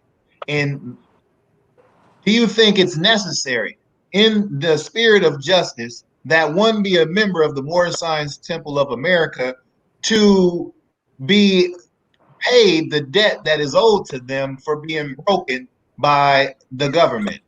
So, being that the people who were enslaved and the people who had to suffer through domestic terrorism and all of the public subjugation that they had to face. So is it fair? Is it the spirit of love to deny those people justice because they're not members of the Moorish Temple of America? Yeah, that is both mean and unjust, according to the Prophet Noble Ali. Okay, that's all I And want to matter of fact, if I may actually read it verbatim from the Holy Quran of the Moorish to America, it'd be very brief. Sure. All right, it's actually this chapter on justice. And there's a comment to one of my sisters who I know personally. She made a comment about my leader that I was under the leadership of, but my leader is Prophet Noble Ali, and my grand governor is Brother E. Cedric Bey out of Walla Walla, Washington, Temple 22. So, but I'm not going to get into that too much. But here goes here. Holy instruction from the Prophet, justice. The peace of society dependeth on justice. The happiness of individuals on the safe enjoyment of all their possessions. Keep the desires of thy heart, therefore, within the bounds of moderation. Let the hand of justice lead them aright. Cast not an evil eye on the goods of thy neighbor. Let whatever is his property be sacred from thy touch. It sounds like reparations to me. And continuing on, it says at the very bottom, pay the debts. Pay the debts. One more time. Pay the debts which thou owest. For he who gave thee credit relieth upon thine honor. And to withhold from him his due is both mean and unjust. Finally, O son of society, examine thy heart. Call remembrance to thy aid. And if any of these things thou hast transgressed, make a speedy reparation. To the utmost of thy power. That's from the Prophet Noble Ali. Stop playing. Stop playing. I like this guy. I thought you came on a debate. You I like this guy. Make some of our points. So I like this guy. I mean, you're helping to make some of our points, and a lot of you could find what Prophet Noble Drew Ali taught about just reparations. Even what you just read, I didn't even think about it until you started reading, and then my mind started to get ahead of what you was reading because I knew where you were going with it. So, I mean, yeah, I'm definitely. I don't understand how anybody from missed all of that. Will miss Wow, that was powerful. So I'm kind of confused. So, brother, so you were reading out Here's of the confusion. Seven, Here's the right? confusion. Hold on, Sheik. Hold on, Sheik. Logic. Hold on, Sheik. You. Yes. The confusion that Brother Sheik Wayel was alluding to is the fact that the narcissist and the ego has dismantled the infrastructure of the Moorish Temple of America, thinking that you are better than someone because you have a fez on your head. You have got to be kidding. That's a fact. Okay, yo, you talking what? You should have been a part of the panel tonight. You talking what we talking? I just want to be clear. I just want to be clear for the audience. You were reading out of the Circle 7, right? No, with all due respect, I was reading out of the Holy Quran of the Moorish Temple of America, which is affectionately known as the Circle 7. They're not the same. Outstanding. And that is like the standard source or the Holy Quran that all Moorish Americans read out of, right? They should be. Right. Okay. I just wanted to make sure you wasn't reading something different than other Moors were reading, and y'all all have the same standardized doctrine and instructions. Right. Action is her delight. So that's the thing that not all the Moors are putting into action. They're being passive and not active. This RH40, if I stand correct, I may not. 40. HR 40. There you go. HR 40 has been on the panel, like my grandmother mentioned the other day when we were on the farm with my father, who's the minister of agriculture for our temple. She was saying that it's been on the floor for 40-something years or 30 years or something. Been too 30. long. Mm-hmm. Yeah. Mhm. Okay. All right. Well, is there anyone who wants to argue? Honest, brother. I'm glad the brother came on, but hey, Definitely glad. But this was a call out for the smoke. Yes. I'm glad you came on, though. I am. Appreciate it. You know, you made us put our swords away for a minute, and my sword is trembling. Unsheath the swords. Yeah, it's trembling in the sheath right now because it's fiending for the taste of blood. I must be honest with you right now. Yeah, I appreciate you reading what you read, bro. Definitely, brother. I really appreciate that. We got a lot of like Moorish haters in the house. The Afrocentrists is in the building as well. The people I used to do battle with back in the days. I don't care, man. If they want to get on, let them get on. I don't care. You got They the link. hate it or what. All right, somebody in the back channel, Prom Legend. I don't know. I can't see your face, and I don't know what's going on. But brother Yakama Bay, was there anything else you wanted to add? I just wanted to say I'm much appreciative of you guys allowing me to share my thoughts and show the people the spirit of the Prophet Noble Ali and what he has done for me in my life and my family's life. And you know, I am a little low key starstruck. I'm not gonna cap, brother Sheekwell, about a lot of your books more. We ain't no stars here. We just your brother, man. Hey, let me explain more. I'm very elated. Let me come from the Moorish Quran. I'm just your brother, man. Come to show you the way. That's Islam. Islam. All right, brother, man. Thanks for coming on, brother. Thanks for having me, brothers. Definitely. All right, peace. Peace.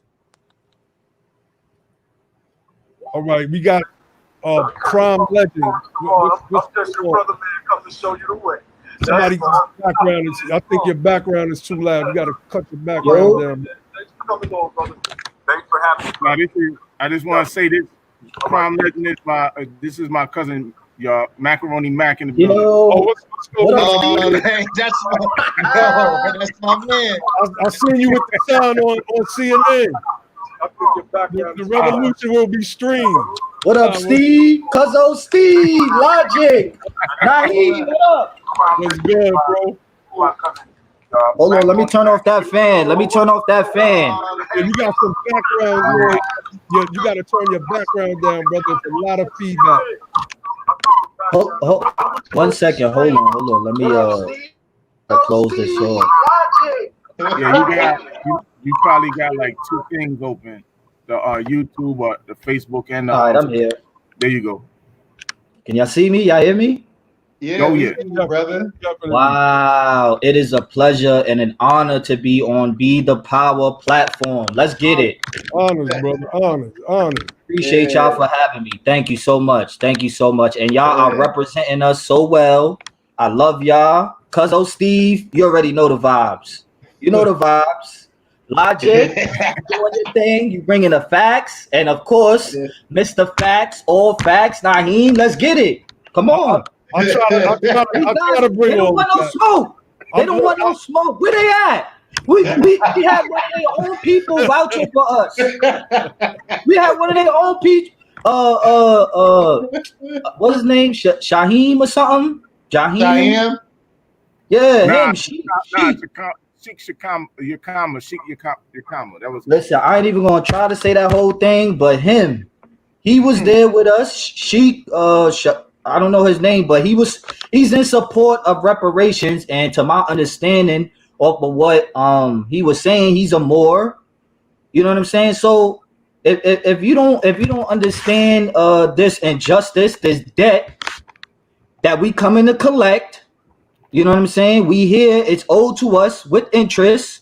It's been 400 plus years or 400 years, and it's a debt that's owed to us from America. America's on trial. That's a fact. And I just want people to know that this brother, he's out in the street. Like, he's not just one of them people talking online. He's out in the street. He got like a CNN shot. CNN caught him on camera out there.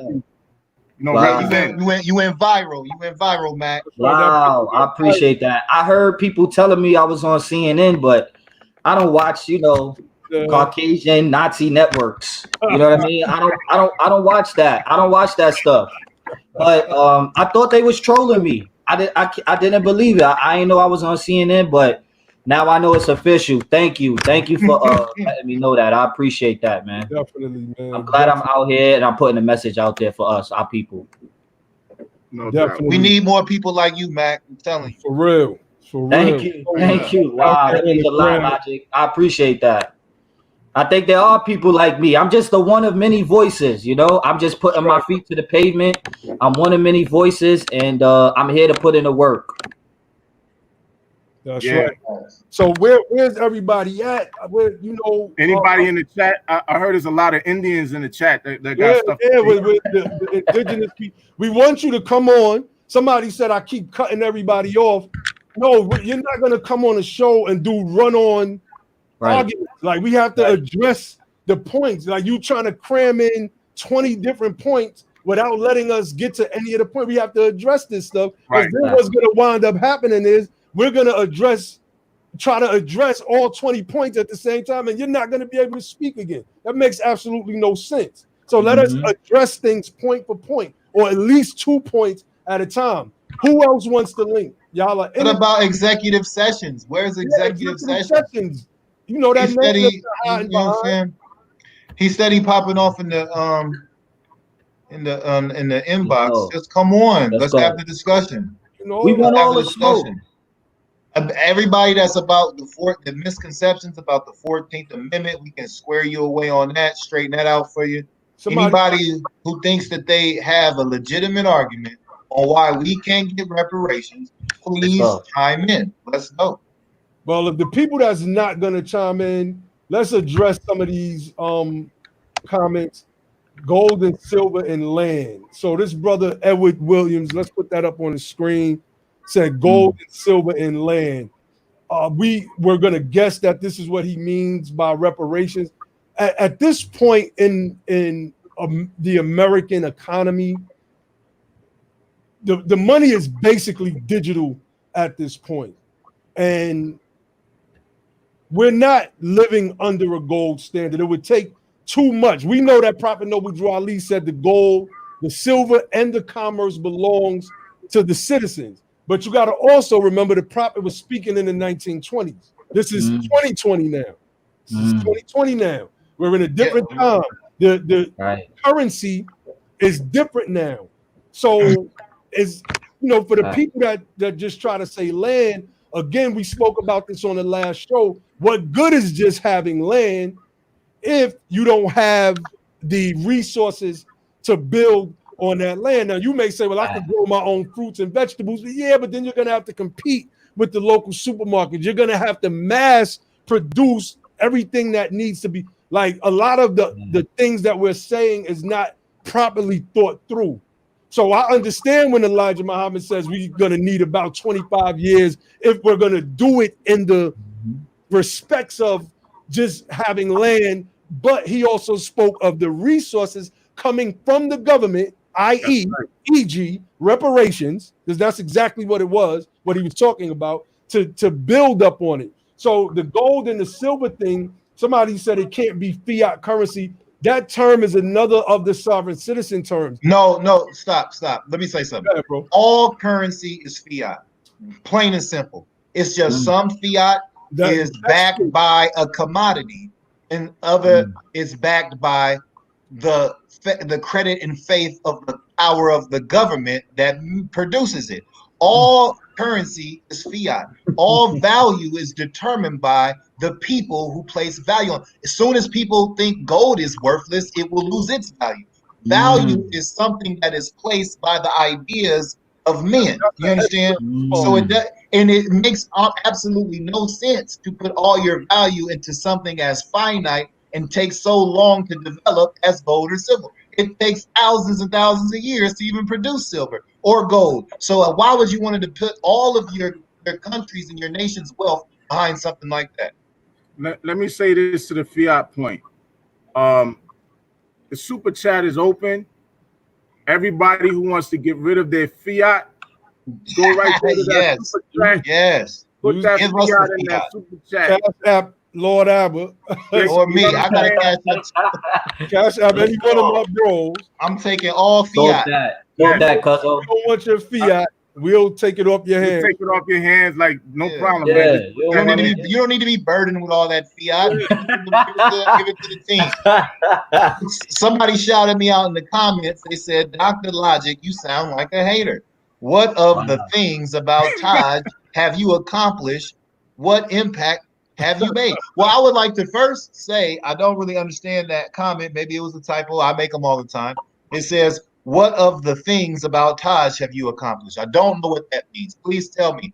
Because if you're trying to say that there are some accomplishments that Taj Tariq has made, other than misleading folks and getting people thrown in jail and things like that, you have to let me know. What impact has he made? I know that he's made a very negative impact on the Moorish Americans and made them believe in some type of science fiction and some type of mythical mind spells that he's put on people to where they think that their car that's made by Ford and that's made by Chevy and that's made by Toyota is not a car like the manufacturer says it is, but it's simply because they're in it, it's turned into some conveyance apparatus that even though they're on the road that the taxpayers pay for, and that they put the fuel in the car that comes from the private businesses that owns the fuel, and they put that and they operate with that, and they use some type of fiat to put that fuel into their car and to move around.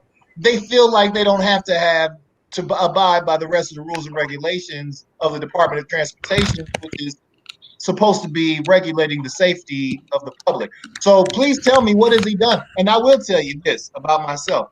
I have been elected to public office, and I have worked for the people in many ways. I have helped get people out of the hands of the police. I can bring several witnesses on. I have done a lot of work in the community, and I've helped a lot of people, and I've impacted a lot of people's lives. So I don't really know what impact Taj has had. Maybe you know better than me. And if you want to come on, you can come on too. Please, we giving out the links to the smoke. The smoke is here on the panel. Like, what's up? They don't want it. And my They don't want it. voice. Who want to battle? All right, so we got a question right in the chat. Okay, smart guys, who is responsible for creating the Constitution? Now, this is another of the Moorish, the Moorish, and I'm assuming here that because, and it's one of Taj Tariq Bey's crazy, non-verified talking points that it was, 50-something Moors and 20-something Europeans that created the Constitution of the United States. It's just garbage. It is ahistorical, meaning it lacks any historical merit whatsoever. The people that created the Constitution, it's the signatories, is right at the bottom of it. Read the Constitutional Conventions. There was no L's, Ali's, Bays, Days, sitting in the Congressional Convention between 1774 and whatever. Yo, y'all people gotta come out of this nonsense. This is why this Moorish movement is so weak, and why one of the reasons why I fell back, because I expended a lot of energy. Let me talk my little talk real quick. Y'all know I like it. Y'all know I like to go at let's go and walking. Let's get it. In the temples, that instead of us embracing and coming together, eventually forming a Voltron and saying, yo, okay, this is the real grand body, and we're all gonna meet here. It was cats that was just hating the fact that I was helping to teach.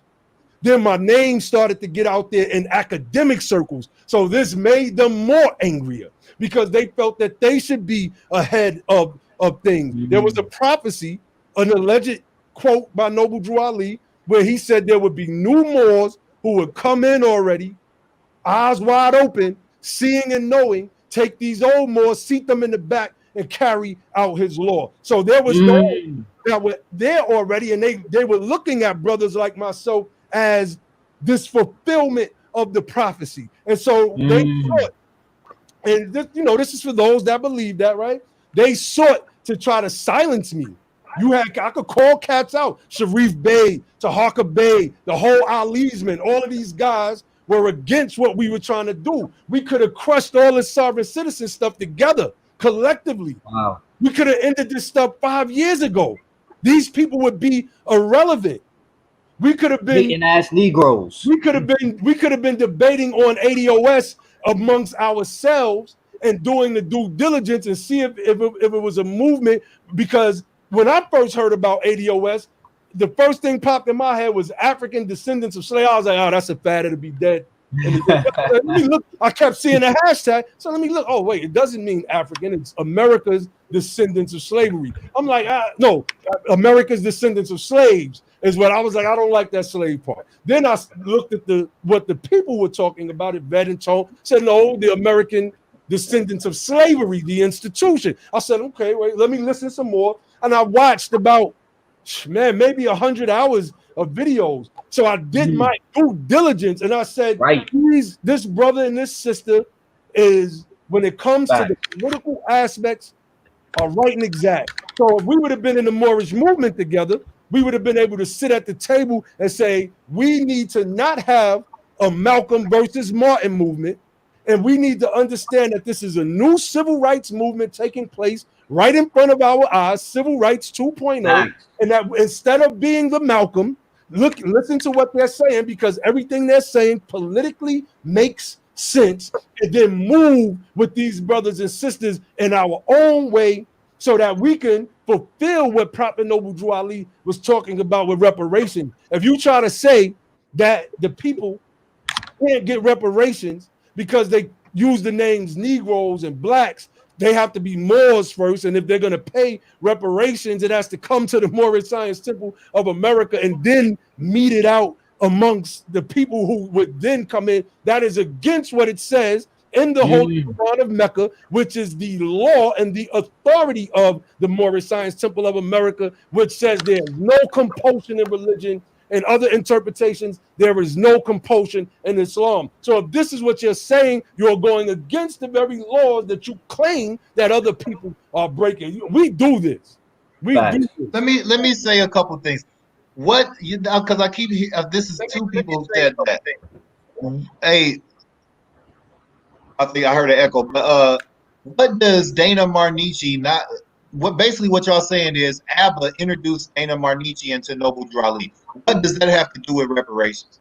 The fact that Dana Marnichi didn't know who Noble Drew Ali was until ABBA told her, does that have to do with anything? And why is that being brought up? That sounds like some weak, petty, weird stuff that y'all got going on in the chat. Stay focused on the subject at hand. Right. Stop being goofy. And to Ronald Tony, the Constitution, right? First, you made two weird statements, and I really don't understand how to make sense of it. We're Americans. So when you say where is ADOS land, I don't know how you're understanding what ADOS is. We're Americans. What we're talking about is filing grievances with our government, and we have a particular case that we're having with the government. And guess what? We have to be focused on the money, right? But it's not all about money. We're talking about land grants and mechanizing the land and making the government do what's necessary to undergird us like they've undergirded everyone else who's came here, and every other group that comes here gets undergirded and gets government support. We're demanding the government does that for us too. But if we're going to start somewhere, in a capitalist society, we have to start with the most important part of the capitalist society, and that's with the capital. You have to understand the wealth position of ADOS. We have to have the liquid first. We have to have the liquid first so that our financial situation, so that financial pressure, the economic piece has to be first. So until you can get that money flowing, it doesn't make sense to have all of the other stuff and you don't have no money. So we need that upfront money that's going to change and impact everybody's lives today. If I gave you 40 acres of land today, that's not going to put no food in your refrigerator tomorrow. But if I gave you $500,000 today, you could be able to eat, feed your kids. You could buy the 40 acres of land and not wait on me to give it to you. And you would be in a position to do all kinds of things. Marvin Johnson L., I emailed you the link, brother. I've been waiting for you to hit me back. I emailed you the link. I don't know. You don't want that for the link. I emailed it to you. Look in your inbox. Check it. Maybe it went to your spam, but it is in your inbox. I just, as my brother Dr. Logic was speaking, I wanted to pull this pie chart up so people could get an understanding of why reparations is so important. You see that blue represents white wealth. They represent 60-something% of the population, and yet they own what is that, 90-something% of the wealth, it appears. Ridiculous. Ridiculous. Look at this comment from Donnie Iceberg. Like, I don't know what people are talking about. What's so hard to understand about what I said? He's talking about he can farm. I don't know what type of Jack and the Beanstalk seeds he has, but you're gonna wait to eat until your yield comes in. You're gonna not eat until you know how long it takes to plant the seed, work the ground, take care of it, cultivate it, and then actually yield the fruits from that. What are you gonna eat until you yield? Come on, we have to stop being silly. I've never seen a wealthless people be so adamant about not receiving money. I don't understand that. They don't want no money. You don't want everything else but money. What you think about that, brother? Craziness is that? Brother Prom Legend Macaroni Mac. What you think about that? About the people that don't got money and don't want money, and they'd rather have like land and other stuff. I mean, I think we need both. We need land. We need money. We need I would say exclusive citizenship. We need the contracts. You know what I'm saying? I see a lot of I would say, I guess, like black people in like skilled trades, teaching white people how to do this so that they can take over. Why they not teaching that to the black trade skilled people? You know what I'm saying? I think we need all of the above, land and money. We need ownership. We need to work for ourselves. We need more. Hey, Macaroni Mac.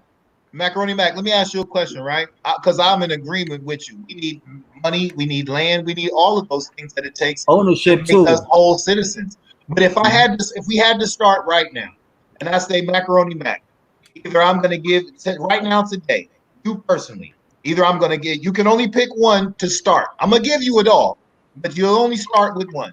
I'm going to give you $500,000 today, or I'm going to give you 40 acres of land today, or I'm going to let you go to college for free. Which one you going to pick? Okay, so it's kind of low, but I'm going to just repeat it. So you said college money or whatever. No, that's out. That's out. I said, can you hear me? Am I loud enough? A little bit. I said, today you can only pick one. Yeah. 500,000 today, or 40 acres today, or free college today.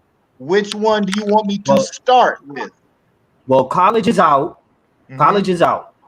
I would probably go with the money. I don't think you would probably go with the money. I think what's that? I mean, me personally, I want the land too, because that's why I said both money and the land, because you can use the land and make money off of that. But I want some money. All right, we got brother Marvin Johnson L on Islam, brother. Islam. Hey, Islam to all you guys. Marvin Johnson L. Let us know quote unquote, quote unquote, I'm a Moor, but I'm gonna say it doesn't matter really who you are. You're melanated, Asiatic. Can we all agree with that term? We good? No. I mean, we can. I'm not an Asiatic. Going with the African.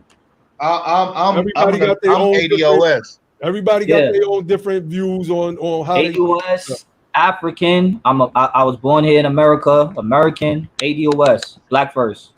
Okay. So let's just stick to the script. Nationality. We all know that nationality derives from a nation, correct? That's the basis.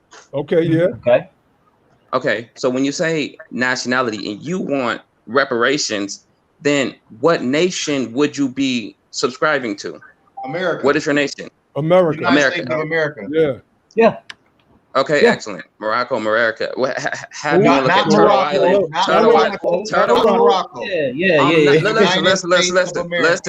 Listen. I'm just solely stating that so that I can bring everybody on board, because I do understand whether you're from the NOA or whether you're from Islam, wherever you're from, whatever you consider yourself, African American, you're whatever. Let's all include it, because at the end of the day, we're gonna need all of us to get the situation.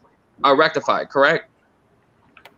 Yeah. So that's why I like to use the term melanated, because that gives the pigment in skin, so that nobody's like, oh, I'm black, I'm African, I'm Moor. Everybody has Look, melanin. it's all good. Just about everybody on the planet. Matter of fact, almost every animal, with the exception of a few species of spiders, have melanin. I don't, but I understand what you mean. But go ahead. Okay, brother. Thank you. That's all. I'm like, man, okay, we good. So basically, when you ask for reparations, you have to have a nation. You say America's a nation, and that's good. So boom, that's a check mark. Now we got to go to what is next, which is the fact is that you're asking, who are you asking reparations from? Are you asking reparations from, and I'm gonna put quote unquote, from the government of America? Because then under that premise, it wouldn't make sense. You're asking reparations from the same people you're calling Americans. That can't work. Okay, hold on. So I was trying to find my book. It's around here somewhere. I have a book called The Color of Law, How America Segregated. I can't remember the whole title. So we have had government that did not do anything about what the southern states did to us in the South. In fact, many northern companies in New York, for instance, indemnified our ancestors as property, right? Indemnified plantations, et cetera, et cetera. We've had legal segregation in the form of various housing programs that basically said that we wouldn't be available. Because we were Negroes or looked at as Negroes, we couldn't get houses in certain places, right? All of this is happening under the government of the United States of America. The government redlined areas and drove down property values, blockbuster, all of these different things. Who then should we go to outside of America? And I could go on and ask for reparations. I don't understand what you're getting at. I do. See, my thing is this. You guys got the litigation down to a science, whether you're talking lawful, ordinance, sciences, codes, what jurisdiction falls under where. That's cool. That's schematics, because we all know we can go to the courtroom where, despite of what you know, it can still be debated, and the outcome is going to be by the judge, which then, okay, so you have the whole circus show. So we can all pull out technically legislation that collaborates with whatever story you want to go by. True. I mean, even when you look at jurisprudence, which is what you guys were talking about, case law, blah, blah, blah, blah, blah. The point is, we are never, ever, as a people, despite of what you call us, going to receive reparations from a people that came and stole and killed and did atrocities to you. It's not going to happen. I'm just thinking about this premise. All right, can I stop? Can I stop? By all means. Let me explain something to you. We're not suing the government. Let me explain something else to you. You have to understand the power of an action of Congress. Now, Congress are not the same people who killed you. They're not the same people who oppressed you. They're not the same people who enslaved you. Congress could be you. You could be in Congress. Would you not vote for reparations if you could, brother? Yes or no? If you were a congressman. 100%, yes or no? Undoubtedly. Yes, all right, yes. Now, let's stop. All right, so now you see how that can be. Once you're in the seat of power, you have that pen that you can wield and exercise the will of the people that you. Okay. Stop. Let me explain. Hold on, brother Marvin Johnson. Let you go, brother. So when we're talking, we're not talking about getting to the Supreme Court or suing. We're talking about applying political action to build up the pressure to make it possible for a congressional action to legislate reparations. You understand? Because it was done in the litigation, and the Supreme Court said that it begs a political question. It's a political question, and that means that it was acts of Congress and general assemblies that created the public subjugation and that sanctioned and was complicit with the inhumane chattel slavery institution. So they have to fix it, because the jurisdiction of the judicial system is not capable of addressing such a large problem. It has to take the will of the people represented by the Congress, the House, and the Senate to legislate a prescription for that, because they're the ones who allowed it to happen. So we're not begging the same people. We're using political action and the legislation, the power of legislation, to right a wrong, a historical wrong that the government caused. That can be done. Okay, this is my thing again, because you could even look at what was it, Alaska? No, I'm sorry. The biggest Australians. They just won their law case, right? In reference to they're the indigenous people over there. They won like some odd billions of dollars, whatever, right? No, you guys are not familiar with that? Or Venezuela overthrowing their government? I don't know what you're talking right now. I'm familiar with that, but I'm trying to understand. I'm just trying to build the narrative. Look, narrative? It's okay. Look, I'm trying to put this together for you because you keep going back to legislation matters. You keep going back to judicial. And I'm wholehearted with you, bro. Look, this is what I'm saying. It hasn't worked that way. How do you know? When has it? We didn't even get there. How we haven't even been there yet. Hold on. You haven't been there yet. Hold on. You haven't been there yet. We have received the 40 acres and the mule. It has been done because we have received, for some of us, the 40 acres and the mule. The government showed that it can be done. The problem was, after Lincoln got assassinated, the racist vice president that he had, Andrew Johnson, reversed all of that. So the gains that the few of us that did have land, the 40 acres and the mule, made, the monies that we put into the Freedmen Bureau's bank, once Andrew Johnson reversed everything that happened with the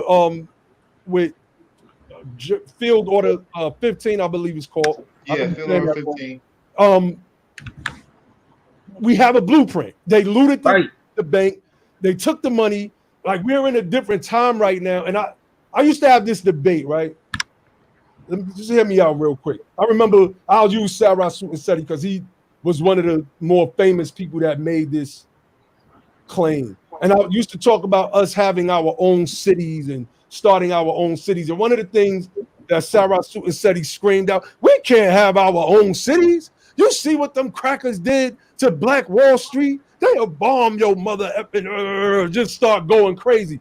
I think a lot of our position is based on an innate fear of the European, and we don't understand that. Now, I'm not necessarily saying that that's your position, but I do believe that the people that say we shouldn't vote because voting ain't going to do nothing for us anyway, I believe that that is a continuation of fears that was planted in us during Jim Crow times, during after slavery times, etc. Like, there were people that were enslaved, and there were people that were saying they're going to free us. And there were people like you saying, "But we I completely get it." That point about us not being able to get it through legislation has already been misproven. Okay. And I'm not. So it can be done. And I'm not saying that some of us.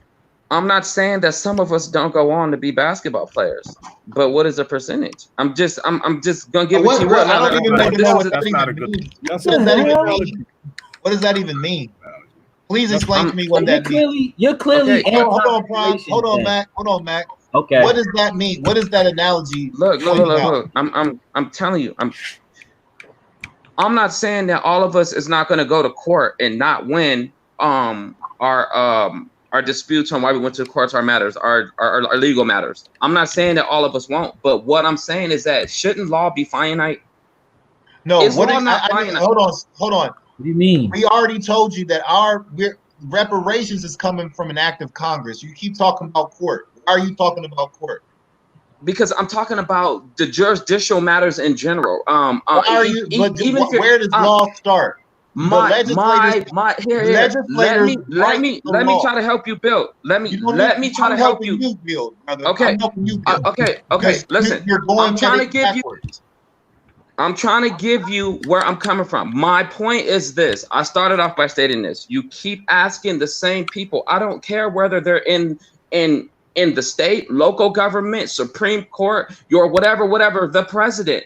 It doesn't matter. These are the same people. Like Lord Abba keeps stating, these people did this. They moved the goalposts. They gave 40 acres and milk, and they moved it. Is it possible for you to be elected to a U.S. senator? Is that possible? Yes, it is. Would you? Under what premises? Under. But hold on. Time out. Oh, brother Johnson. Yes or no? Now you moving the goalposts. Yes or no? Is it possible for you to be a senator or a House representative? Yes, sir. It is not impossible. 100%. The all-American pride. I get it. For reparations. Yes, I've are you representing? Stop. Are you representing the same people who enslaved us? Am I representing them? Yes or no? I'm not representing anyone. I don't understand. Yeah, so your answer is no then, right? No, because I don't understand your question. I can't answer a yes or no. Okay, so let's listen to me right now. Let's use our imaginations, right? Marvin Johnson Nail has been elected to U.S. Senate. Yes, sir. He says he is pro. This is hypothetical. You have an imagination, right? You're a U.S. senator now. In theory, you're pro reparations, right? So as a senator who's been elected by the people, who is pro reparations, representing the descendant of slave owners, or the descendant of slaves who were in the institution of slavery, who would you be representing? I'll be representing the people that's going for reparations. All right. So now your whole entire argument that you just had is evaporated, because if we elect more people like you, the possibility of, and not only you, but even the white folks, because I know that's the next thing, we're limited in numbers, but how many white folks? Okay, hold on. Okay. But can I also state this? Can I also state this? Okay. This is why we get nothing anyway. It's because look at the premise that all this is on. First, it has to go into a bill. It has to be voted. Just because I'm gung-ho about it, don't mean it's gonna get passed. These people, it goes to the House, then goes back to the Senate. You know, these are bills on Capitol Hill. We all learned the song, right? Okay. So I mean, so what I'm stating, this isn't. Okay, so what's your solution? That's what my man. That's what we should be talking about. Solutions. So basically, you don't want to do politics. You don't want to do politics. You don't want to do politics is what you're saying.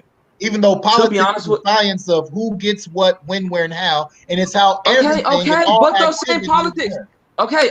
Look, listen. Okay, look. I'm gonna say something just very simple for you personally, because you keep going with this political matter, and I've done the political solution, Marvin. This hold on. Okay. Let me can I just say something to this brother? I give you my solution.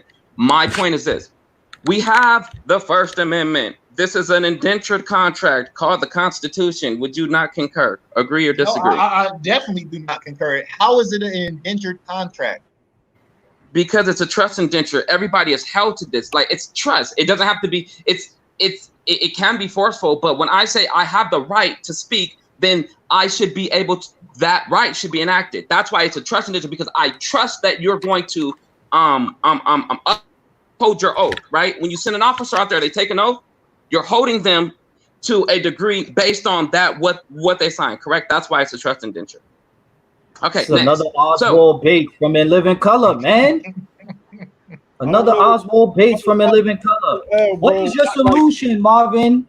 What is your solution? You don't agree with Logic. You don't agree with Naheem. You don't agree with Ali. You don't agree with Josh. What up, Josh? I see you back. You don't agree with me. What is your solution? What do you think we should do? Because you're obvious. You admitted to being pro reparations. What is your answer? This is my answer, and I'm glad you asked that. Thank you. I would refer you back to the Second Amendment, because when the government becomes too strong, taking over, we the people, even in the preamble, we have the right to stand up. You have to overthrow the government. It's just a fact. It's not an ism. It's definitely not an ism. All right, bro. We're gonna try to. It hasn't worked. On you. Your solution is forget reparations. The government. No. Again. Do you honestly think ADOS is powerful enough military-wise to overthrow the government? We have to play the game. We've been a sucker game. We've been getting played by the game. That's why we're here now. You're not in Congress like I'm not. We're discussing solutions, and I'm against the Moors, and I'm against NOA, and I'm against the Christian. That's irrelevant. The point is what's transpiring. When I go outside with what I call a firearm, is the cops gonna put their gun on me if I say I have the right to the Second Amendment, or does that not apply to me? You want to go into that argument? All right, bro. You know the Black Panthers went that route, and then they created laws against Black Panthers or people who hold on, brother. Because they're in there. Go ahead, Naheem. My fault. Go ahead. We're gonna move on, brother. Thank you for coming on and sharing your wisdom with us. Thank you, if you're not willing to do that, you'll never be nowhere. That is a fact. All right. It's a fact because we're nowhere doing. Okay, bro. Okay. Thank you, Marvin. Get you up out of here. I mean, because you're not like a lot of these dudes that talk that it's a war going on outside, and these guys haven't hurled a pebble at a cop or a cop car. They haven't hurled a pebble. Hey. So anybody I just want to say when people say that's the fact, people need to stop using facts. Yo, it's not a fact. It's your opinion and it's not based on nothing, and let's just understand something. So we're talking about reparations. We're talking about principle closing the racial wealth gap. So what does the Second Amendment right have to do with that? What you're saying is we're gonna go and take the money? What you talking about? Go and put guns to people and say we're gonna rob you of all your wealth and we putting it in our account? Like what are you talking about, bro? When they got tanks. They got tanks. Ultimately, the problem I'm seeing here is people just don't know. They really don't understand what reparations is. They are self-defeated and deprecating when it comes to political action. And I made a post on Facebook not too long ago. I said we want to do everything else but politics. Even though we have a history of being outstanding and successful at politics, we're talking about a people who defeated chattel slavery. We're not in chattel slavery no more. That was political action mixed with revolt and rebellion of that institution, not the government. Understand?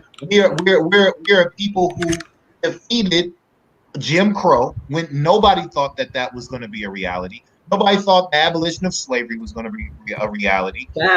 85 years of lynching. We got that federally legislated to be outlawed.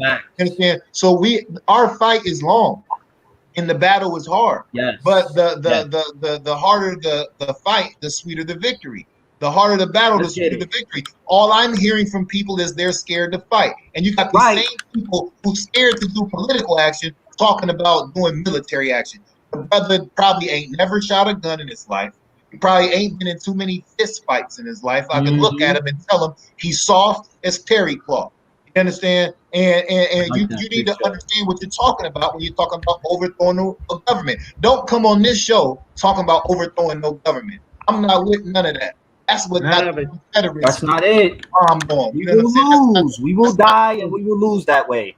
And it's not a viable solution. Not it.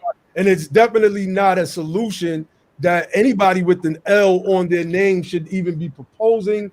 And I've read earlier in the show that Prophet Noble Drew Ali's words. I mean, if you have an L on your name or a Bay and you follow or you call yourself a Moor, go back and read the words of Prophet Noble Drew Ali, man. Who else? Werewolf Society. I see you trolling at every show. Yo, do you want the link? Come on the show and make yourself known. We want to see you on the show. Come on, get on here. Get on here. Stop talking through the chats. We want to hear. Stop talking through the chats. We giving y'all my fault. Go ahead, Naheem. I'm sorry. Yo, where you from? You from New York, right? Yeah, I'm from Harlem. From Harlem. Yo, I was at the ADOS conference, right? And it was this elder sister, I was walking, and she was like, excuse me. I looked back, I was like, hey, how you doing? She was like, are you from Harlem? I was like, no, Queens. She said, you got New York just dripping all over you. So, I'm listening to you, and I can hear the New York. And you from New York, though? You from Brooklyn? Yeah, I was born in Brooklyn, raised in Far Rockaway. So you from Queens? Yeah. You know, I'm Queens. from Queens. I fucks with it. You know, even though KRS-One got y'all, KRS-One he got y'all. The bridge is over, but you know, he was born in Brooklyn. Chill out. I'm still messing with Queens, man. Nas killed them. We get on topic. Executive sessions. Executive sessions. Come on, yo. You keep talking crazy about from New York, though, Naheem. Definitely. Hold on, Mac. Yo, executive sessions. You keep mentioning ABBA in the chat. Just come on, brother. I've even put the link in the inbox. I mean, in the super chat. I've put it on. You keep mentioning ABBA's name. Come and talk to him. Come talk to him. Come get this smoke. Let's have a conversation. We know Brother Naheem is brolic. He looking swole. He just talking to y'all. We just talking. He not gonna snatch y'all through the Facebook laptop. We just talking. It's just a conversation. It's just a conversation. We done let like 3 people on here, and they just had a whole bunch of nothing to say. Talk about we gotta shoot him up, and April Williamson was a black slave. Get the hell out of here with that bull, man. Come on, man. Get on the damn line. Stop talking through the chat. Chill, Mac. Chill. At the end of the day, right, my bad. At the end of the day, we set this up so that the people, specifically in the Moorish movement, I put out a post. I know Tahaka got the post because a lot of his followers is on my friends list. They're all on his videos in there. I see them in his chat. But if you're against reparations, if you feel that black people, because they call themselves black people, let me say, are not going to receive reparations, we offered you an opportunity to come on the show, and you haven't shown up. We wanted to address many of your arguments, and I think that we have. I didn't hear anybody really come to. One of the brothers came on. I thought he was coming against reparations. He came on and just bolstered our position from the Moorish doctrine. Yeah, that was good. That was good. I appreciated that. I mean, yeah. So, anybody else want to come on? We're going to close out soon. We're past the 2-hour mark. I just don't understand how our people can fight against their own, claims. We're talking about getting the government to give us our justice, run us our justice. We're talking about trillions of dollars. What in the world, y'all? What's wrong with y'all? Why y'all fighting against it? I don't understand. Y'all want to use this fantastical stuff as the reason why we can't get to our bag? I don't understand. What's wrong with y'all, man? Come on. If we win, you win. If we win, you win. If we get reparations, you get money. And everything else that comes with reparations. Yes. Understand it again. We're saying that.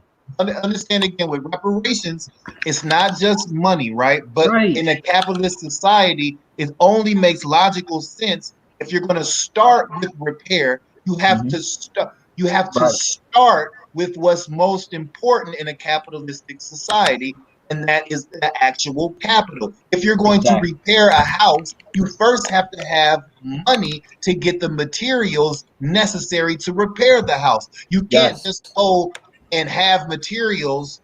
Where the materials going to come from? You have to have the capital. The capital gets the materials, and it pays for the labor, and it will repair it. You have to start with what was taken, right? The stolen labor has to be what is repaired first. That's the liquid wealth. That's what is going to be the most immediate impactful thing you can do for people, is to give them money. And I don't want something that I have to wait for 10 years. It's already been long overdue. So if you're going to start somewhere, start with something that's going to change my life today. Don't you understand what I'm saying? I need to be transformed today, and the only thing that can do that is the actual capital. Right. And you know what? Let me say this.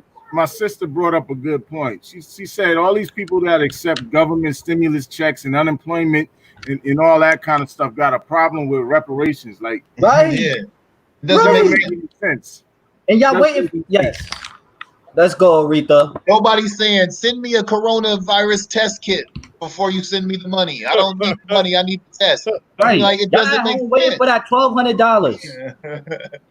Come on, man. And y'all want reparations. Ain't nobody else. The Werewolf Society. He just sent me an email and said, "Let me box." I just sent you the link. Werewolf Society.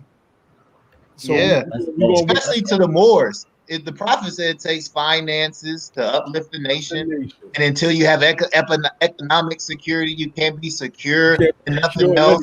The preaching of economic security isn't as widespread and practiced as it ought to be. He said all these things about money. Where is the money? And you got brothers and sisters talking about we don't need. Well, not so many sisters. The sisters ain't going for that. Yeah, I don't know. The sisters want that money. There you go, right there. Yo, Reek. Let's go.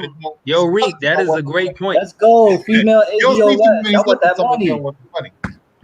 Reek, oh my, yo, that with Omi or whatever. Yo, that is the point right there. A lot of people who don't want reparations are not ADOS. That's I think that's a large part of it right there. That is a big part of it. Now look at this, right? Because a lot of Moors like to talk about the United Nations, right? They always want to talk about the United Nations.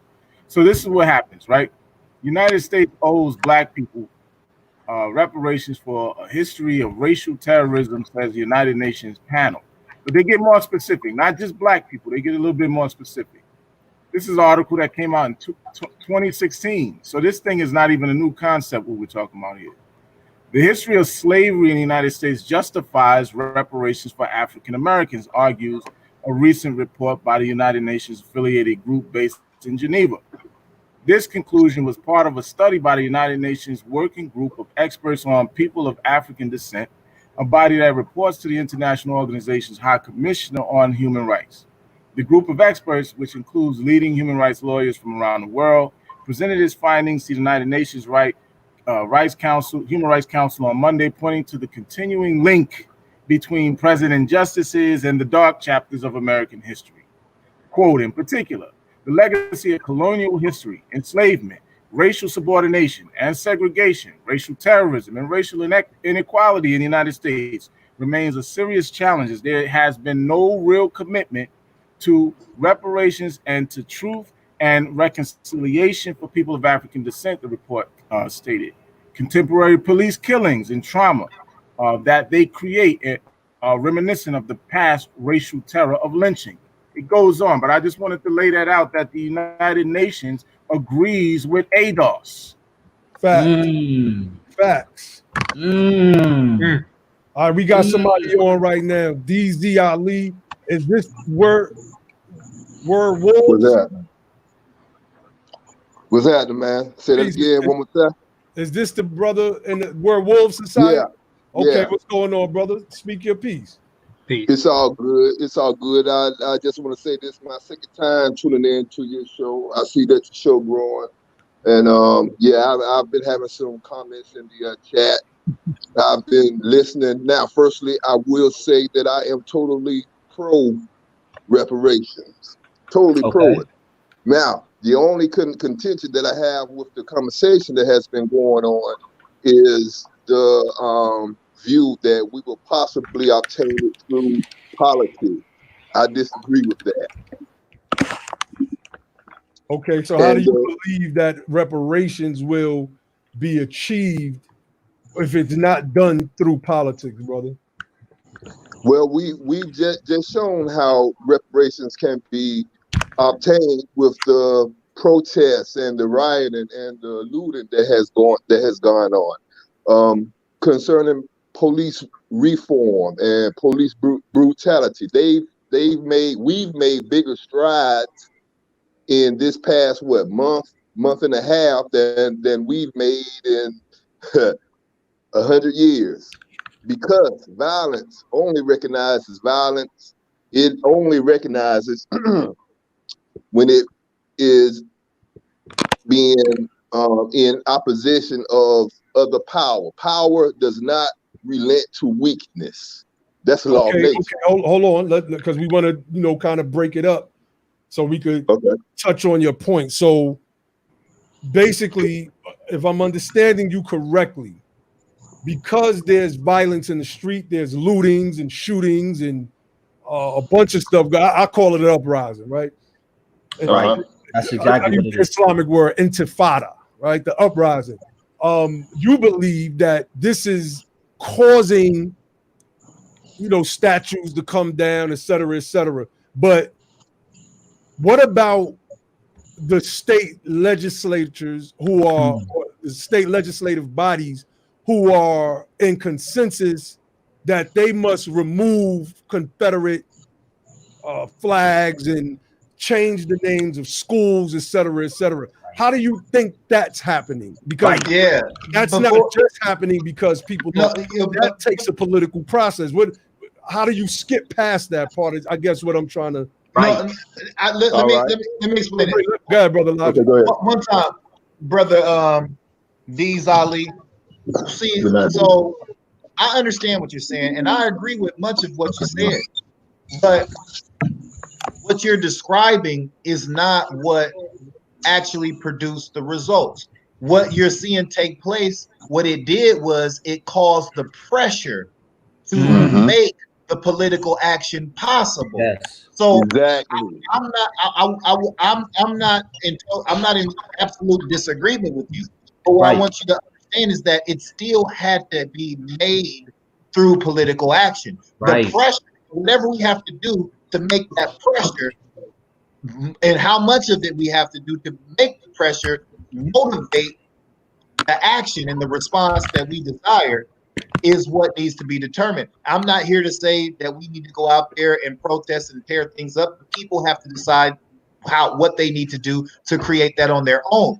But what I'm saying is, at the end of the day, that's all political action. And that's what I say. People really don't understand what politics is. That's political action, brother.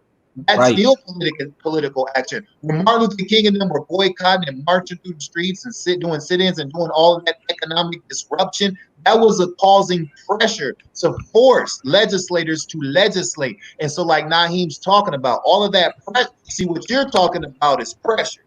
And what we're talking about is politics. And pressure and politics go hand in hand because politicians don't respond to applause, they respond to pressure. So if what you're saying is we need to build the pressure up, then I agree with you. But nothing happens without politics, because politics is the science of who gets what, when, where, and how. And that's the only way anything happens. And politics is steeped and soaked into everything and every action that we do. Okay, you cannot avoid politics. You can't avoid it. I agree with you. All right, since we have coupled those two together, I absolutely agree with you. All right. So we turned you. You're an ally now. No, I think always an ally, man. I think he always been an ally. I like that, brother. I like that, brother. All right. Beautiful. All right, bro. All right, peace, y'all. All right, peace. Thanks for coming on. Keep tuning in, brother. Keep tuning in. Bet that. All right, bro. Can I say something on that? Yeah, definitely. Go ahead. Hurry up, because ADOS North. Just to go to the point with the uprisings and the protests, because I'm out there literally on the front lines protesting. Brother Naheem told me that he saw me on CNN. Please send me that link because I would love to see that. But like what Logic was saying, it goes hand in hand. We apply the pressure, and then that allows the politicians to come in and then make the demands. We're not just applying the pressure through the protest or whatever. We're very organized, and we're making demands while we went to de Blasio's mansion. We was, making demands, telling him what we wanted. Things like that. We're marching to 42nd Street, City Hall, all kinds of places, and we're making demands. This is where the politics step in, and they represent us, ADOS, the people, for the demands. Reparations is in that conversation, Logic. I'm telling you, Ali, Josh, Naheem, we are talking about reparations during these protests as a demand for what we want. Had to say that because I'm out here. Oh, wow. Look at that. Who's that? That's what's up. That's beautiful. Definitely. Sister ADOS North, peace. Welcome to the room, sis. Shit. What's goody? What's Peace. goody? I'm so glad you on. You know, I always follow you. You got it going on. Thank you, sir. Thank you, sir. I appreciate every last one of y'all. All right. Thank you. So I'm gonna just be straight to the point. If y'all don't know me for nothing else, I'm gonna just get right to the shits. I'm with the shits. Okay. First of all, there goes the monetization. Yvette say language. There goes the monetization. Go ahead. Okay. First of all, like I just gotta tell you, Naheem, your chat is like ridiculous. These Negroes, these marmalade serpent idiots.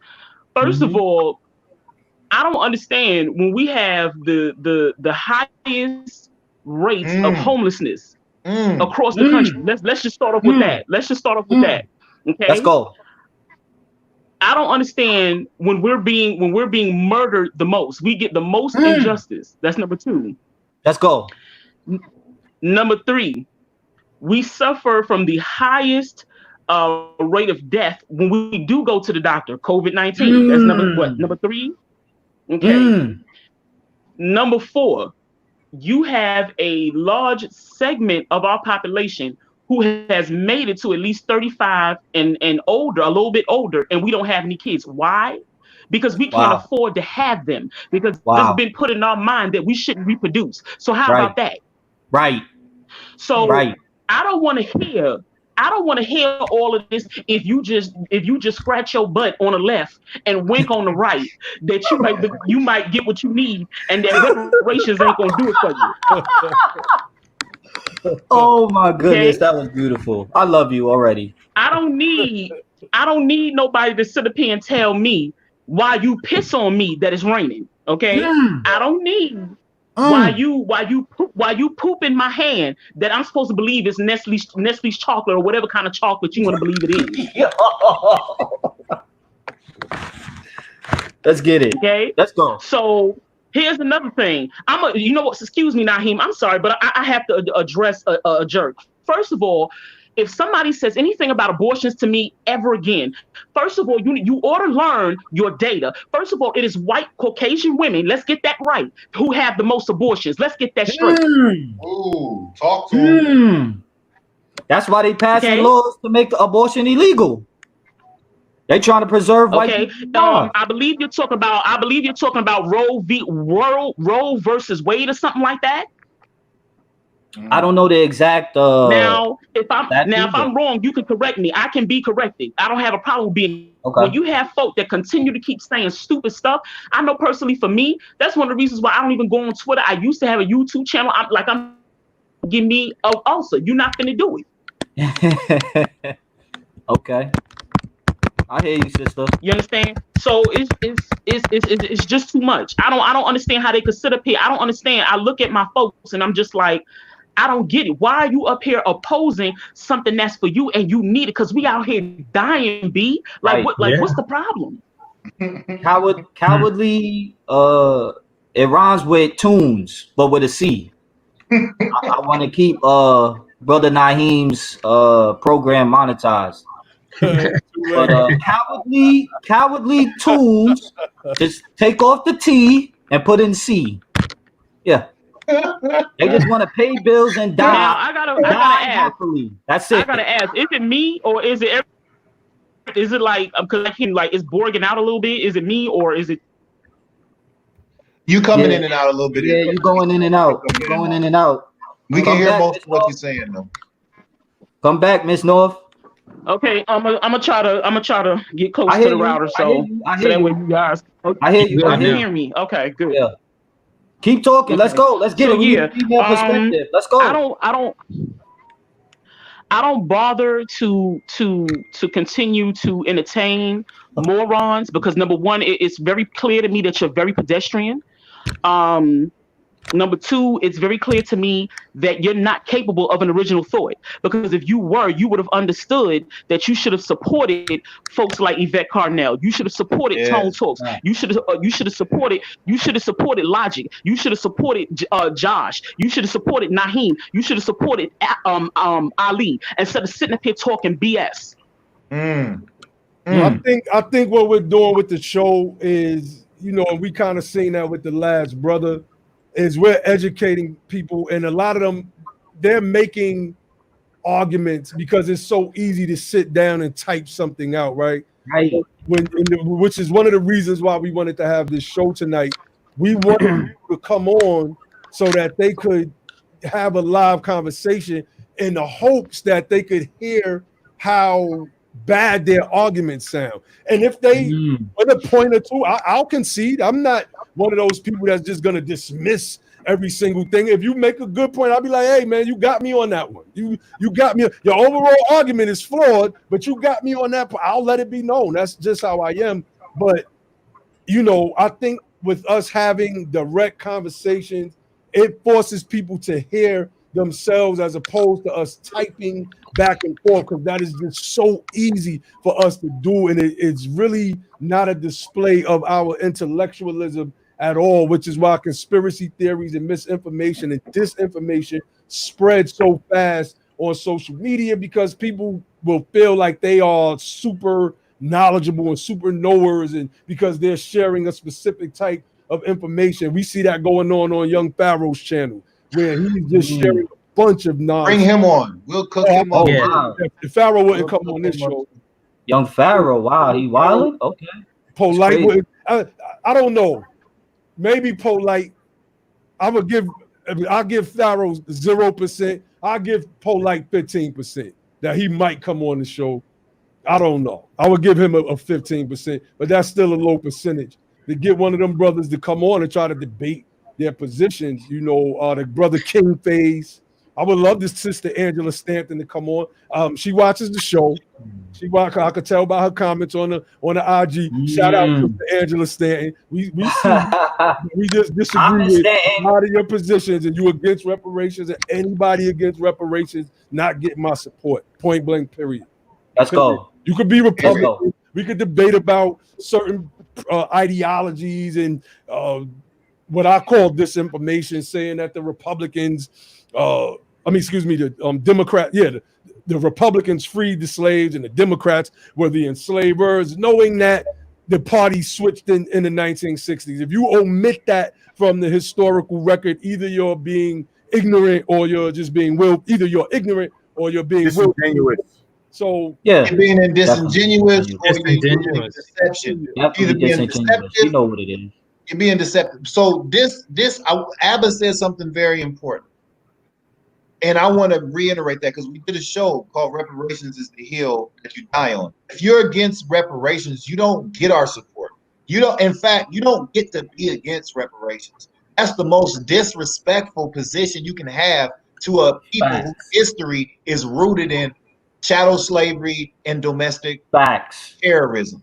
You don't, and the people who are the very ones who built the country and provided and gave so much to the country, where we are the ones who have birthright citizenship established. We was doing birthright citizenship politics before the 14th Amendment. We was doing birthright citizenship in Baltimore, making it a thing. We crafted the language and the framework for birthright citizenship to be a federal position. We are the reason why immigrants can have anchor babies. We're the reason we fought through the domestic terrorism. We fought through the lynching. Ended segregation. We ended Jim Crow.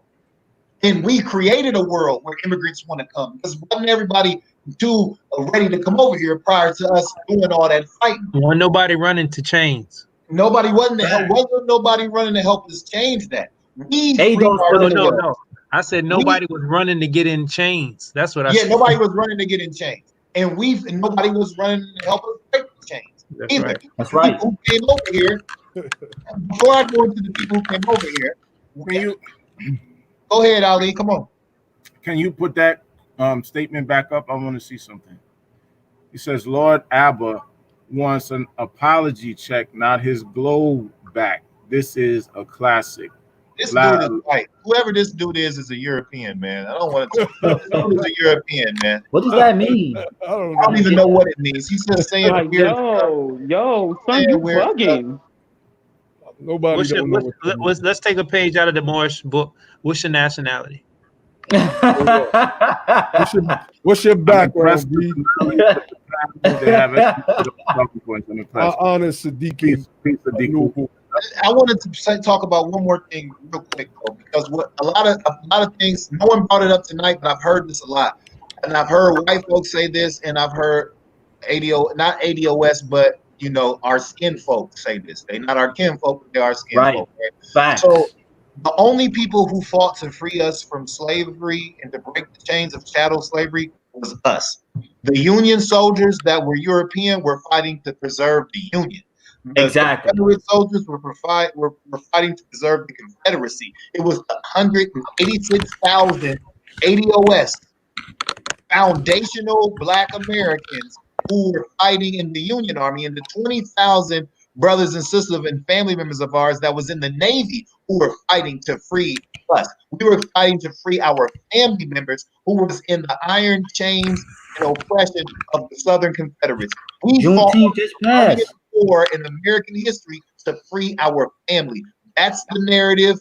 Y'all have been taught something else in school, but we are heroes. We fought a war and freed our family. No one else is fighting to free slaves but us. Facts. Juneteenth just passed, Logic. Juneteenth just passed. Facts. We was fighting for that. That's why we celebrate. That's our independence. What they talking about, man? When cotton was king, foundational Black Americans, ADOS, we was the ones putting in the work. Our ancestors was the ones putting in the work. And we built this country's wealth. Wall Street is at where it's at because of ADOS. Wall Street is at where it's at because of ADOS, American Descendants of Slaves.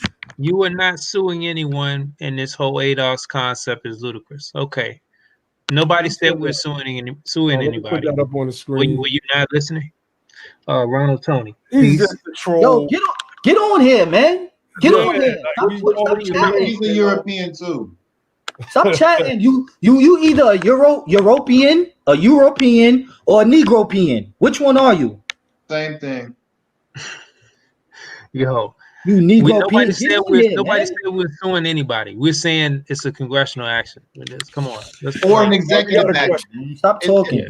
It can be an executive action in concert with Congress, or a congressional action in concert with the president, right?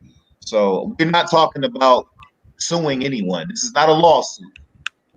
Should we have? You just keep saying that through the damn chats. You're not going to come on here and say it. Come on, let's have a conversation. We have a question, yo, brothers. My question on central banks: the reparations include an ADOS central bank. Speaking to the fiat Rothschild argument, I guess the point you was making earlier, where about fiat, and I don't know. We did that with the Freedmen's Bureau back in the days. Mm-hmm. I don't know if it's. I don't know. That's a good question. I don't know. Yeah, that is a good question. I would say that could be a part of it. Ali, you got something to say about that? Yeah. I say this, that having banks hasn't helped our community. It hasn't helped our group. All of the research on it. If you look at Mercer's book, what she's come up with was that those banks haven't helped us. We have Freedom National, we had Carver, we had a number of banks going back to the Freedmen's Bank in the 1800s, and those things hasn't helped our community come out of being a bottom caste in this country. So I don't know. So I think a lot of things will only make sense after we get reparations. Right now, I can't really see that being beneficial until we're a capital holding class. Until our wealth position is transformed, I don't see how, because banks are for people with money. You know what I'm saying? Banks are for people with assets and securities. You know what I mean? I don't understand. I mean, it depends. You would have to really come on and really talk to me about how you see that playing out. But right now, I think that like reparations is the most important part of what we're doing. And then we can talk about banking systems and the importance of what type of banking we will want to do after we get, reparations. That's the first step. Yeah, but I would say as far as central banking, the Federal Reserve is the central bank of the United States, and it's pretty much just the agency to do the monetary policy or whatever. So, and the other is the U.S. Treasury. So we're still Americans, so I don't know how we would need a central bank. Yeah, we are. Yeah, we kind of. I think he was saying we just need commercial bank. We need wealth so we can participate in wealth building that commercial banks do, just like the rest of America. That's what I would say. Give us the wealth, and then we can make money in banks just like everybody else is doing. Exactly. And then we will actually have the wealth position to set up the type of banks that other ones have that can get, federal or central banking support, and we can connect into that. But having an ADOS bank without ADOS wealth is having a plug with no outlet. And go read Mercer's book. I'm not saying you, brother. I'm talking Most about definitely. everybody If you didn't bring that up, I was about to bring it up. Yeah, y'all got to read The Color of Money by Mercer Baradaran. And in the book, she talks about black banks and the problems with them. And if you just to break it down in simple terms, if you have most of the time we have our banks in the community, and most people that are banking are not going to be white people. It's the black folks that are going to be banking there because that's pretty much what they pitch. And one of the main problems is, a lot of times the biggest customers of the bank are like churches, like the black churches.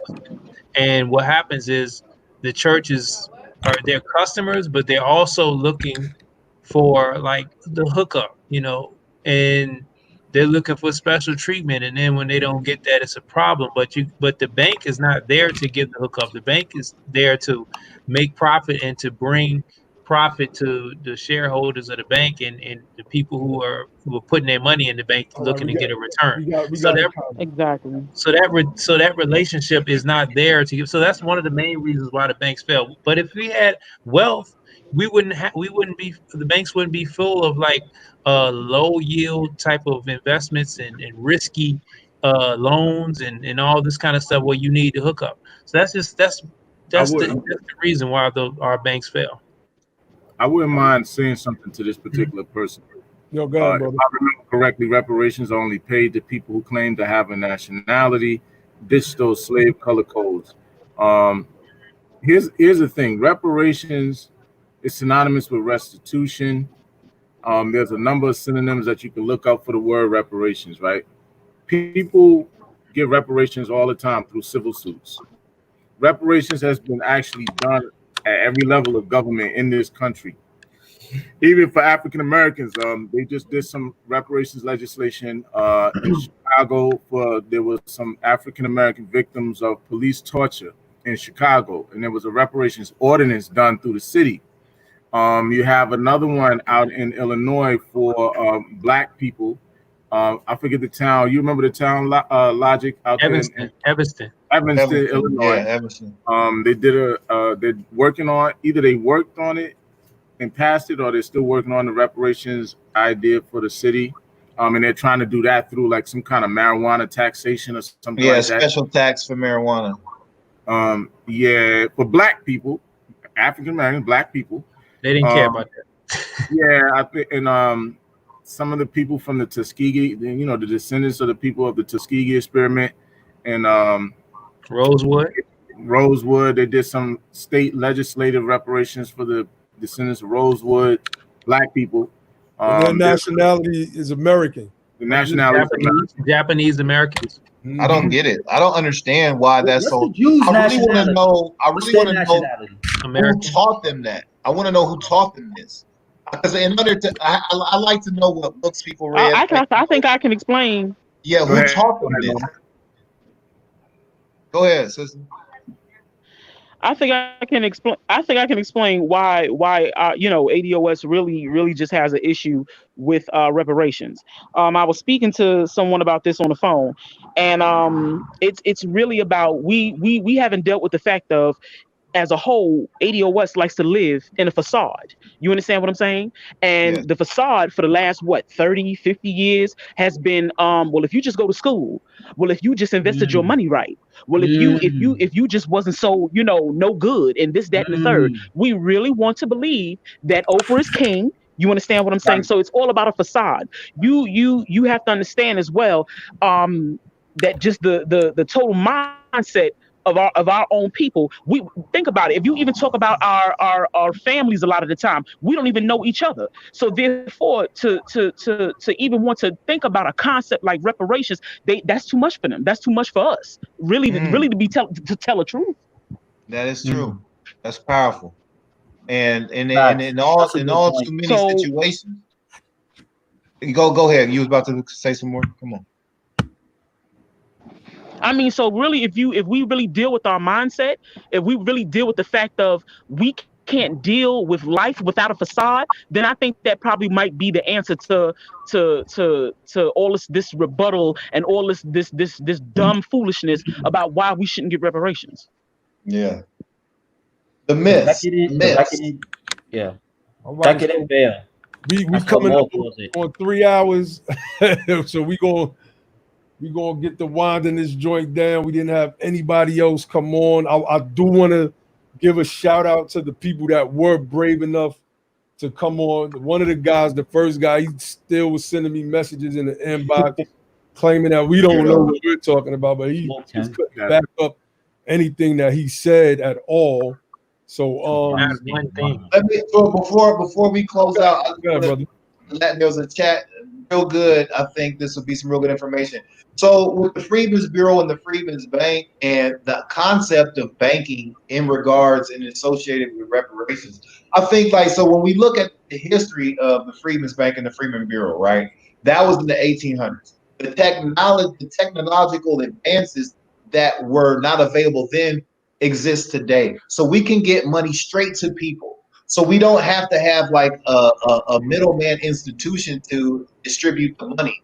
We have direct deposit now. We have a thing called direct deposit. The government can give you the money right to your bank account electronically. Like Abba was saying, these currency transfers are electronic now. So it's not really necessary to have these institutions set up to try to find the people and give them the money. Once the ADOS standard is proven on who gets the money, as far as tying yourself into chattel slavery through both of your parents and the criteria that Dr. Garrity has set out, and Antonio Moore and Yvette Carnell on the ADOS Road to Reparations website on ADOS 101. Once that standard is the standard and it's fulfilled, it's quite easy to get you the money. And then a lot of things make sense after you have the capital. I think we're thinking, a lot of us like to come up with ideas and think like we've already gotten reparations. We have to get the reparations first. Then a lot of things will make sense. And I think your ideas will even become more refined after you get the capital, because now the reality of those ideas being manifested are more tangible. So we can get money sent directly to us, so we don't really need these mediums to get us money. Give our money to an institution to give it to the people. The government can, just like they did Corona, the stimulus checks from the coronavirus, they can send you the money straight to your bank account. We live in a different time, and there's different possibilities. I would propose a Freedmen Investment Bank for after we got reparations, but not just trying to set up something central. And I think Dr. Logic really broke that down. Ali, was you trying to share something before we got off? Yeah. It was an article from that Dr. Garrity did going into breaking down the myths about we can close the wealth gap, but if Black people just learn how to manage money better. He went through a whole bunch of those things and broke all of that stuff down. It's all good though. Definitely. All right, family. One more plug. You got. Go ahead, sis. Oh, I'm sorry. One more plug. You all have got to read. I'm not talking about none of y'all on the chat. I mean on the panel. please read Dr. Darity's new book, okay? Please, please. I'm forgetting the name right now. I'm gonna put it in the chat. But I'm sure you all remember the name. You want to, yeah. It's called From Here to Equality: Reparations for Black Americans in the 21st Century. That's what it's called. By Dr. Stan Darity and Kirsten Muller. Definitely. Yeah, y'all gotta read this. It's like you don't. To me, you cannot have an argument. You cannot have a discussion. You should not have a discussion against reparation before reading this book. You have to read the book if you want to qualify to even make a discussion against reparations. You need to read the book. Read this book, family. I'm listening to it on Audible, and the way it's being framed from it's almost like the article. The case for reparations, like just getting ready to go there. Yeah, he's framing it from point A to point Z, with point Z being reparations, point A being the harsh mistreatment that we receive, just the racial injustices that America has never atoned for. So, yeah, family. Thank you. Can I just say one thing? Yeah, go ahead, brother. Listen, man. BTP, be the power. We undefeated. Every time we invite y'all to the show, y'all come up with no facts. We ask y'all to reference things. Y'all can't do that. We brought up the dictionary. Then he said, "Oh, that don't matter." Even after he gave him the 5th edition, we undefeated. BTP, be the power is undefeated. If you want smoke, we here. Let's go. That's all I want to say.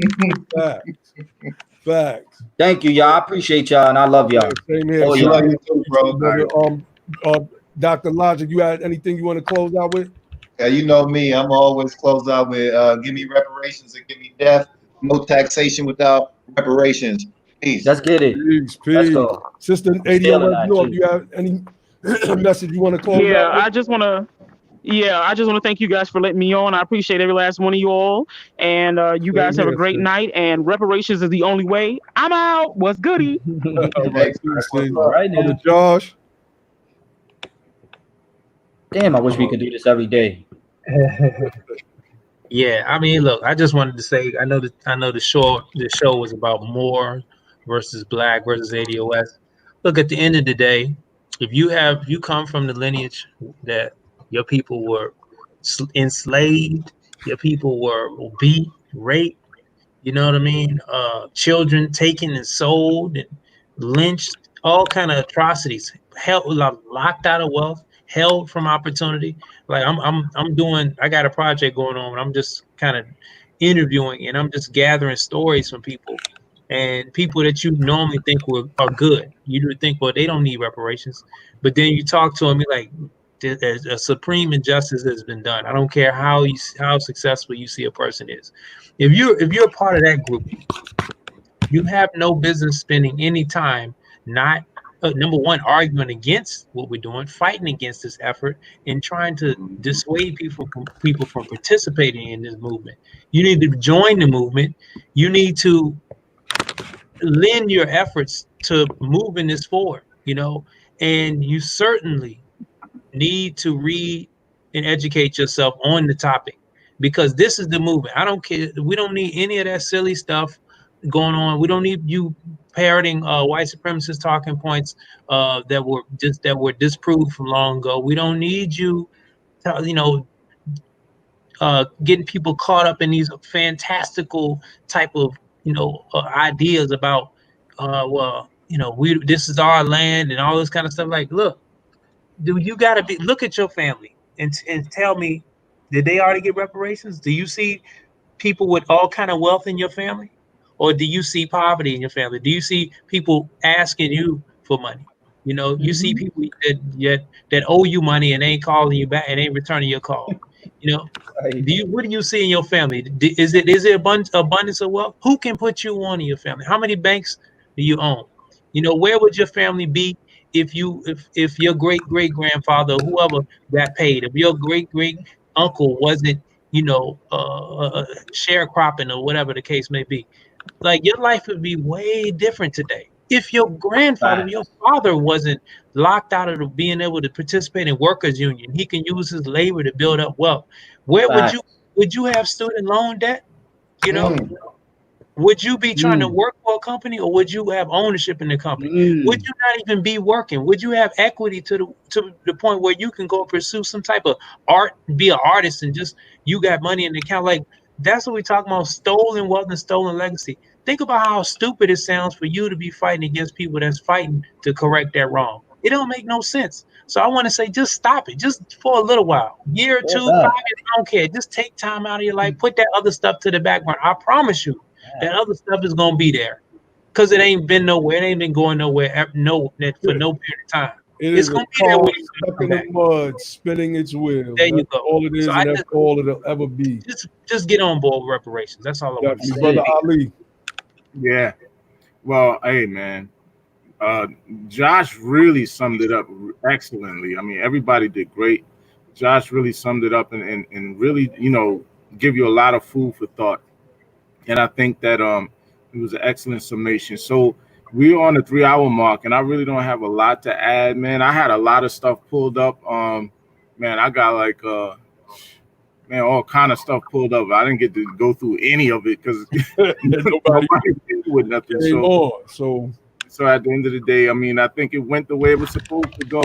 You know what I mean? And I appreciate all of y'all. Same here. I appreciate everybody. Hit the share button. Hit the like button. Subscribe if you haven't subscribed. If you are subscribed, hit the bell icon next to the word subscribe so that you can get all of the notifications when they pop up. I want to shout out to everybody that came on tonight. Shout out to my guests. Shout our extra guest from Harlem B. We gotta give a Harlem B shout out to our Harlem dudes up here tonight. And Tuesday we're gonna go in again on In Cobra and Narc. I think that we need to put a little bit more emphasis on. We're gonna have one of the brothers, Arthur Ward from ADOS Chicago, coming on. I think that we have to expose these gatekeepers so that everybody can understand that these people are in our way. We're going to look at the interview with Ali Velshi on MSNBC and Nicole Hannah-Jones and how all of a sudden she's the front person for reparations because she wrote one article. We're going to talk about all of that on Tuesday, people. Because there are people that are trying to step in front of this ADOS movement. We've seen that happen in the civil rights movement. We've seen it happen time and time again where certain people get put in front of certain movements to start to slow it down. It waters it down. And instead of them talking about ADOS reparations, they begin talking about Ma'afa and diasporic Africans, et cetera, et cetera. So I'm going to leave you all with my motto, which is the motto of the show. Don't just fight the power, become the power. And then you will have the power to make a change. And with that, I say peace. Peace. Let's go. Peace.